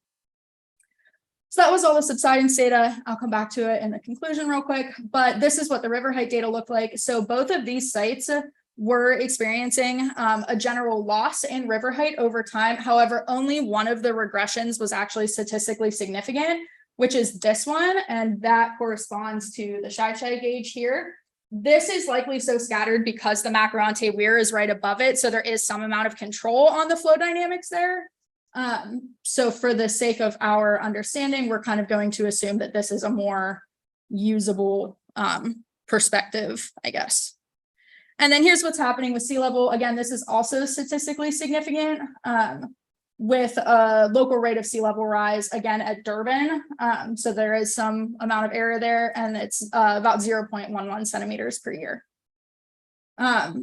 So our general takeaways from this, here you can see all of the average rates of subsidence if you took the mean values of all pixels within the floodplain. So it looks like our mean across the dry seasons is approximately 3 centimeters per year of loss. And again, this is only based on the dry season rate, but we see that subsidence and decreasing river height result in a relative sea level rise rate that's higher than what the eustatic rate is. And because the land deformation is showing to be an order of magnitude higher than what the river height is, we can make some amount of assumption that subsidence is potentially influencing the salinization that we're seeing. All right, very quickly, because I know I'm coming up on the end of my time here, I'll talk a little bit about what I'm doing for my PhD. So that was everything I've done with radar remote sensing. And during my PhD, I flipped over to optical remote sensing and also came closer to home, not in Mozambique anymore, to look at algal bloom dynamics in the Ohio River Basin. So this may be an area that a lot of you are more familiar with. So the Ohio River Basin, which starts in Pittsburgh at the confluence of the Monongahela and the Allegheny, and then flows all the way out to where it meets the Mississippi, essentially is a long series of lock-in dams that are used for navigation. This is from the Army Corps. I think I missed this slide there. But this is from the Army Corps, and you can essentially see that all it is a series of pools now that they can control the depth of to maintain a navigable depth. This is not a very free-flowing river. This is a heavily augmented river that we have had a lot of influence on in the way that it flows and moves. And our lab is concerned that maybe some of the ways that we're managing the river could potentially be contributing to an increase in algal blooms. There were unprecedented blooms in 2015 and 2019.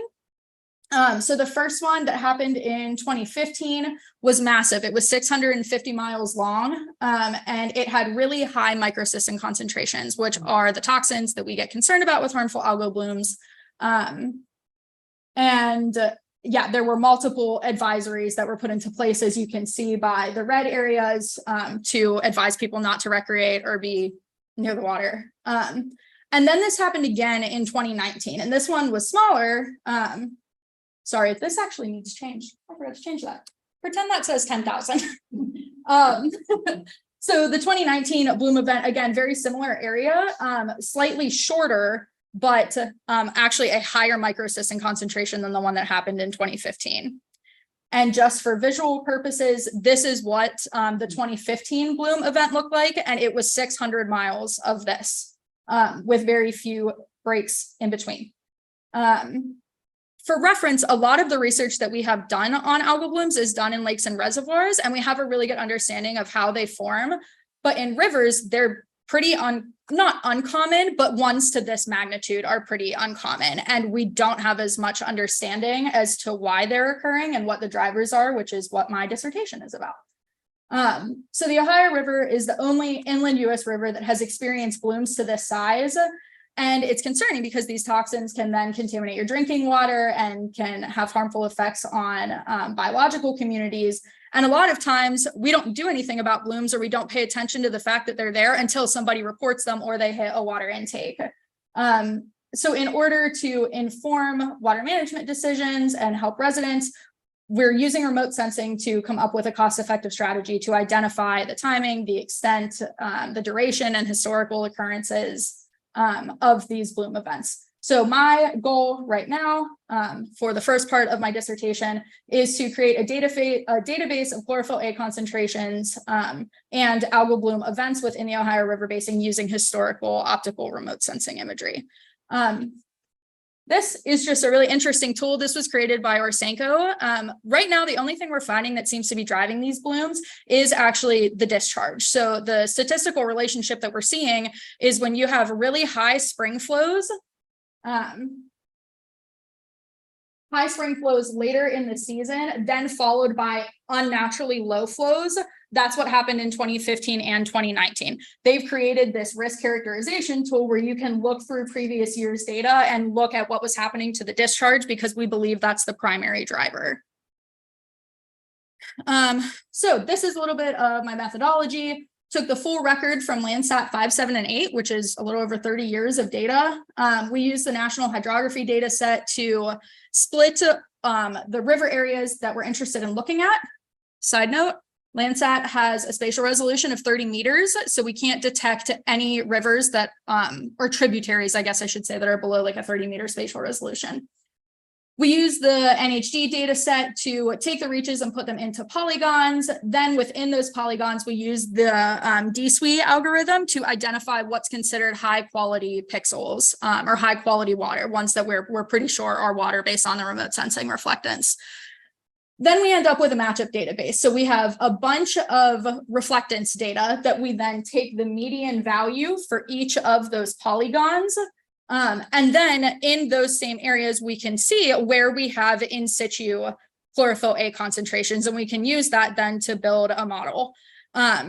So this is what our matchup database looks like. Right now, I'm just looking at the Ohio River Basin and the Upper Mississippi. There's approximately 57,000 occurrences where you have an in situ measurement and a remote sensing measurement that are taken of the same area within approximately 24 hours of each other. You'll notice, though, that there is a very different distribution of how much is in the Ohio versus the Upper Mississippi. This is a very lake-heavy region, which is part of that. This data set includes lakes, reservoirs, and rivers. So the part of the process I'm at now is taking this matchup database and actually working on the model itself. So we're doing some data cleaning, and then we're using a machine learning model, a gradient boosting model, that is just building a linear regression with a whole bunch of different band indices to see which combinations of reflectance values can predict chlorophyll the best.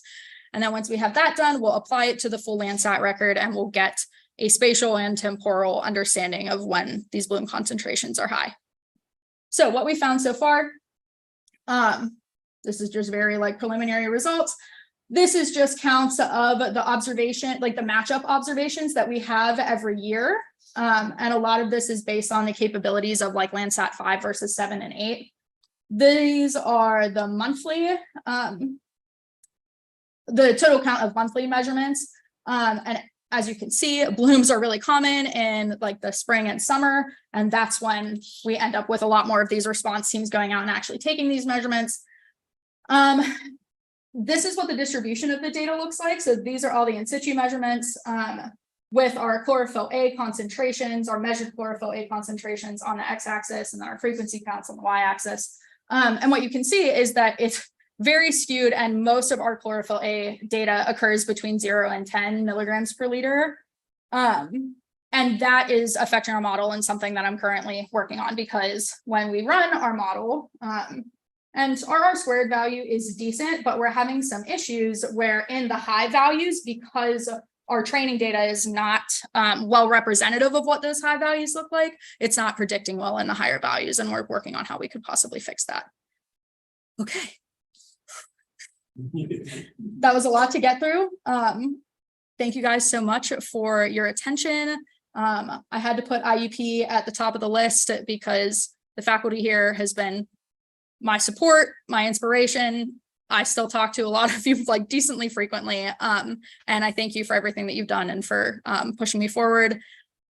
Everybody at Duquesne that was in my master's research lab, everybody now that I'm working with at Pitt, particularly the Hillman Family Foundation and USAID, who are my funding sources for my master's and my PhD work. And if you guys have any questions outside of what you want to ask me in person, there's my email if you're interested. Thank you.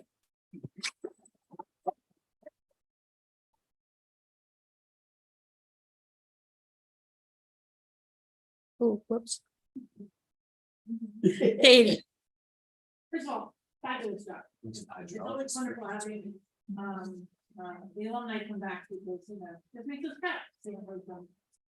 So my question goes back to your work on the Limpopo. Yes. And the substance that we've seen there. So I know that there's been quite a bit of work done, like the Yellow River Delta and things like that, and aquaculture causing subsidence because of the weight of the water. And if the predominant farming is rice, is part of that substance just due to the weight of water being pumped onto floodplains? Yeah. Yeah, that's absolutely a possibility and something that we've been exploring too. And we've been trying to find more information on the timing of some of the rice growing to see when the maximum amounts of inundation are happening, to see if there is, a relationship between the timing of the subsidence and when that inundation is occurring. So yeah, it's something to look into. There's a lot of rice grown in the area, so that is possible. Yeah, that's pretty fast. Mhm. Yeah. Since we're on that topic. Yeah. You were showing kind of the different years Mhm. for the subsidence. Did you look at, or can you correlate like annual precipitation? Or I know you weren't paying attention, you were ignoring, I suppose, the wet season, but how much does that affect the recharge and then affect your INSAR measurements?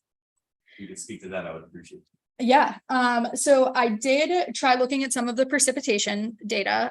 Honestly, the reason that was left out is because there is somewhat of a lack of available data and reliable data coming out of Mozambique. I did try to look at it with a different type of sensor, that's the global precipitation measurement. But we didn't see, like, it's very, very dry here in the dry season, and there is barely any rain in the dry season. So it wasn't super useful in what we were looking at. But my current interest is trying to figure out how we can get some idea of what's happening in the wet season, because these rates of subsidence look really high, but we're also not trying to scare people, because there could be some amount of natural recharge that's happening. And, when you're only seeing a small set of the picture and you're not getting a good idea of precipitation and recharge during the other times of the year, you don't want to frighten people. That 2020 year where you don't trust the data, I was just wondering if there was significantly more recharge that year, and Yeah. Anyway, something to think about. Yeah, no, not that I recall off the top of my head, but definitely something to look back on. John. The uplift in the downstream, Mhm. sort of near the river mouth, is interesting because there is a fairly significant impoundment upriver Mhm. that, in theory, is, unless they're working to try to release sediments. Mhm. Is there any thought about like the mass balance involved with that? Like, is that truly renourishment from the natural processes? So I have encouraged pretty heavily for a follow-up student after me at Duquesne to try to do some suspended sediment measurements in the river. Just a note about doing anything in this area of the world, though, like you're not really supposed to get in the water. It's like how people don't get in fresh water in Florida. There's crocodiles and hippos, and you get a lot of people that are very hesitant to do anything in the water, which can make sensor installation really difficult and can make grab samples really difficult. But yes, I think that looking at a mass balance would be really important. And all I can think in terms of this is that you do, like, the Limpopo River is the larger of the two rivers coming into this area, and that's going to be unaffected by this sediment trapping. And this is a weir, so there is still a chance that you are getting sediment that is moving over the top of it, because it's not so strictly regulated the way that a large reservoir is. So it's possible we are still passing sediment. Katie. We have a question from our internet audience. Yes. Copeland, so cool. I have a great question. He said, you mentioned the vertical accuracy for the working there in the Limpopo was on the millimeter scale. What's the horizontal resolution? Sent in the stopper. I know, like the spatial resolution. I think so. 40 meters. A little complicated, because as I was doing the processing, I left this part out because it gets complicated, but you can do like multi-looking and you can resample the data to different spatial resolutions. And I think what I found to keep as much data as I could was about a 40 meter spatial resolution. I think, Copeland. Thanks, Copeland. He said that with your you mentioned issues with INSAR accuracy related to vegetation and water. Is a study area being adjacent to moving water a source of here? So not just trying to look at water, but adjacent to the moving water. It could be, Copeland, because it's not only sensitive to actual surface water, but it's also sensitive to soil moisture, which I think could be potentially what's happening in some of this, because even like inundated, or not even soils that have standing water on them, but ones that are just significantly saturated, they will also scatter the signal differently. So it is possible that depending on how much like connectivity there is between some of the areas around the water body, that you could get an increased soil moisture, and that could potentially mess with your signal. No problem. Karen? Switching back over to your harmful algal blooms. Yes. I have been told, because I've looked into this a little bit, that they are not always going to be the same color green. And in fact, sometimes you can have a colorless body of water that still has harmful levels of the toxins. Are you looking into that at all in the various pools of the Ohio? Because I think that would affect your optical response. Yes, yeah, it absolutely does. A common issue in remote sensing is like bottom reflectance. So a lot of times it will appear like there's a lot of sediment in the water, but when you actually look at the water, it has a very clear signal, and it's because you're picking up actually the bed of the river. And yes, in terms of like different algal species having different colors, and like you said, depending on the depth of some of these pools, potentially having different reflectance signals, that is a problem. And that's the reason that we're using the machine learning model with a bunch of different band indices, because in that case, we can feed in 6 or 7 band indices that predict well and get an overall. So maybe you'll have certain band indices that reflect better for ones that are more green, or maybe a little bit more like brown and muted color, and we're hoping to capture both of those. Will you cross correlate them to the water quality data to see what species they're actually picking up when they sample the water? Yeah, so that's a little outside of my group, but Emily Elliott, who I also work very closely with, she does more biogeochemical cycling, and she does a lot more of the water quality work, and that will likely be an added component. And she has a paper in the works regarding like nutrient flux in these river reaches to look at which is the driver of these blooms. Is it nitrogen and phosphorus input, or is it discharge? And it's discharge from what we see. We're not seeing significant spikes in nitrogen or phosphorus. On the other end of that, is there any correlation or any way to look for the effects of having all this harmful algal blooms in terms of deoxygenation downstream? And looking at that and seeing what happens there? That's something I've been curious about. I've been told by multiple people that because rivers are moving, that through aeration, we don't have to worry as much about like the eutrophication component. In my opinion, though, these aren't really moving rivers. These are these, and they are pools, and they don't move a lot. And sometimes when I drive on 28, I can't even tell if the water is moving downstream or upstream because they're so still. And if the wind is blowing, it looks like they're going the wrong direction. So I may push a little harder for that. Yeah, Jonathan. Do you know if you can actually track the biomass like to the Gulf? Does it stay as a slug of algal cells, or does it end up sort of spreading out by the time you get into the Mississippi? I haven't really looked outside of the basin, but my understanding is that once it flows into the Mississippi, it's usually dispersed. We do have an undergrad that's looking at gross primary productivity with remote sensing, and I think she's looking on a wider scale, so that could be interesting. Yeah. What I find fascinating about this work is the policy implications Mhm. it has, particularly with respect to agricultural practice. And what they're doing in that region, the form of agriculture is not sustainable. Rice production and so on for the region is not. And also changing, I think, food habits of the place, and they're not addressing that type of problem. But if that your research informs us what we understand. Yeah. Yeah, and as I was saying, I'm really hoping that at some point we can get a better idea of what's happening in the wet season, because I feel like that is the final part of the picture that we need to really feel comfortable taking this to some more of the management groups in order to know how much to raise the alarm on their food supply. Katie?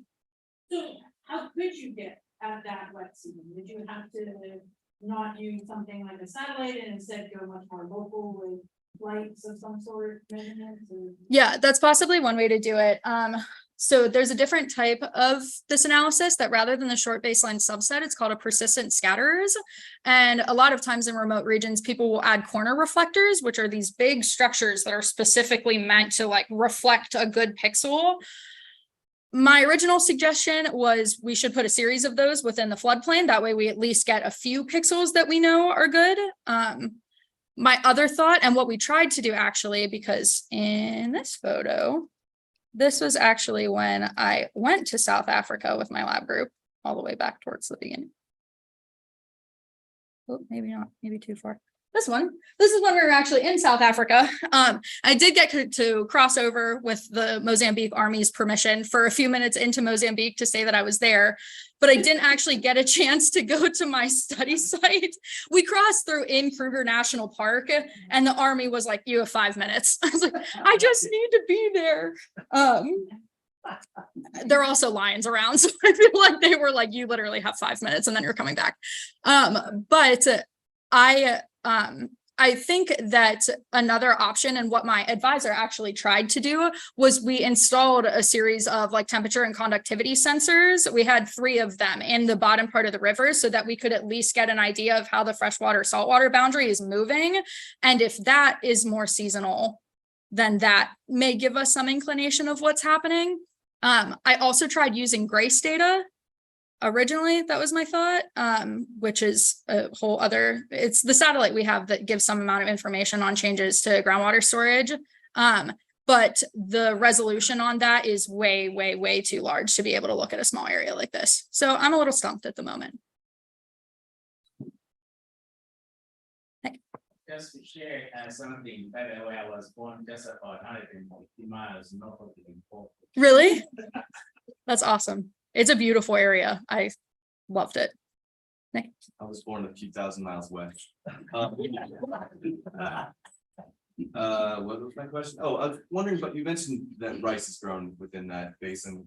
What other crops are grown? Do they do crop rotation annually? Does that affect your data as far as the growth rate, the different types of crops, one year in, year out? Yeah, it would be helpful if any of it was documented. A lot of these are, you get a couple really large irrigation schemes, and then all the rest of them are pretty much smallhold farms. So it's a lot of people's like personal property. And yeah, we don't have a ton of information. We did find one survey, literally one survey, and it looks to be primarily rice and maize is what we think. And there is some amount of seasonal rotation. But like I said, that only comes from one report. What? You gotta get on the ground and pass over the hippos. Yeah, they're scary. Yeah, hippos are mean. Yeah, no, they weren't fun.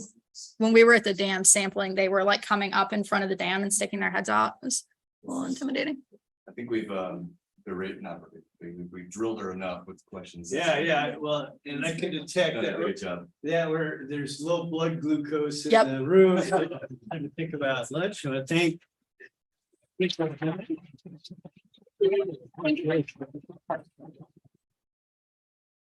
All right, I want to mention just a couple of things here for which it'll be appropriate to well, we'll just go back to our original title slide. At any rate, and that is to encourage anyone who's able to join us tonight at 5:30 at the Eagles Club over on Philadelphia, where we'll have what passes these days for our banquet, much more informal than in the medieval times when the faculty started out here. So grab any of us if you want details on that. I want to thank particularly Professor Deardorff for doing the programs. He's now doubling as our secretary and also as our food lackey. And Dr. Farnsworth for wrangling the internet, along with a number of other things that she's also going to do data for us today. So, and all the faculty who contributed to these projects. I think that's about it.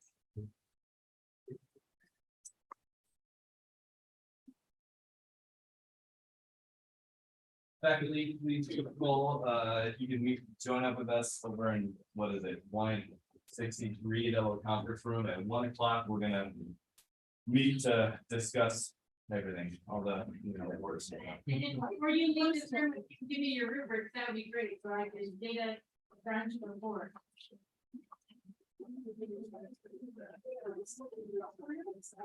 Yeah. Did I mute? Yeah, so no, that's a big experience. Okay.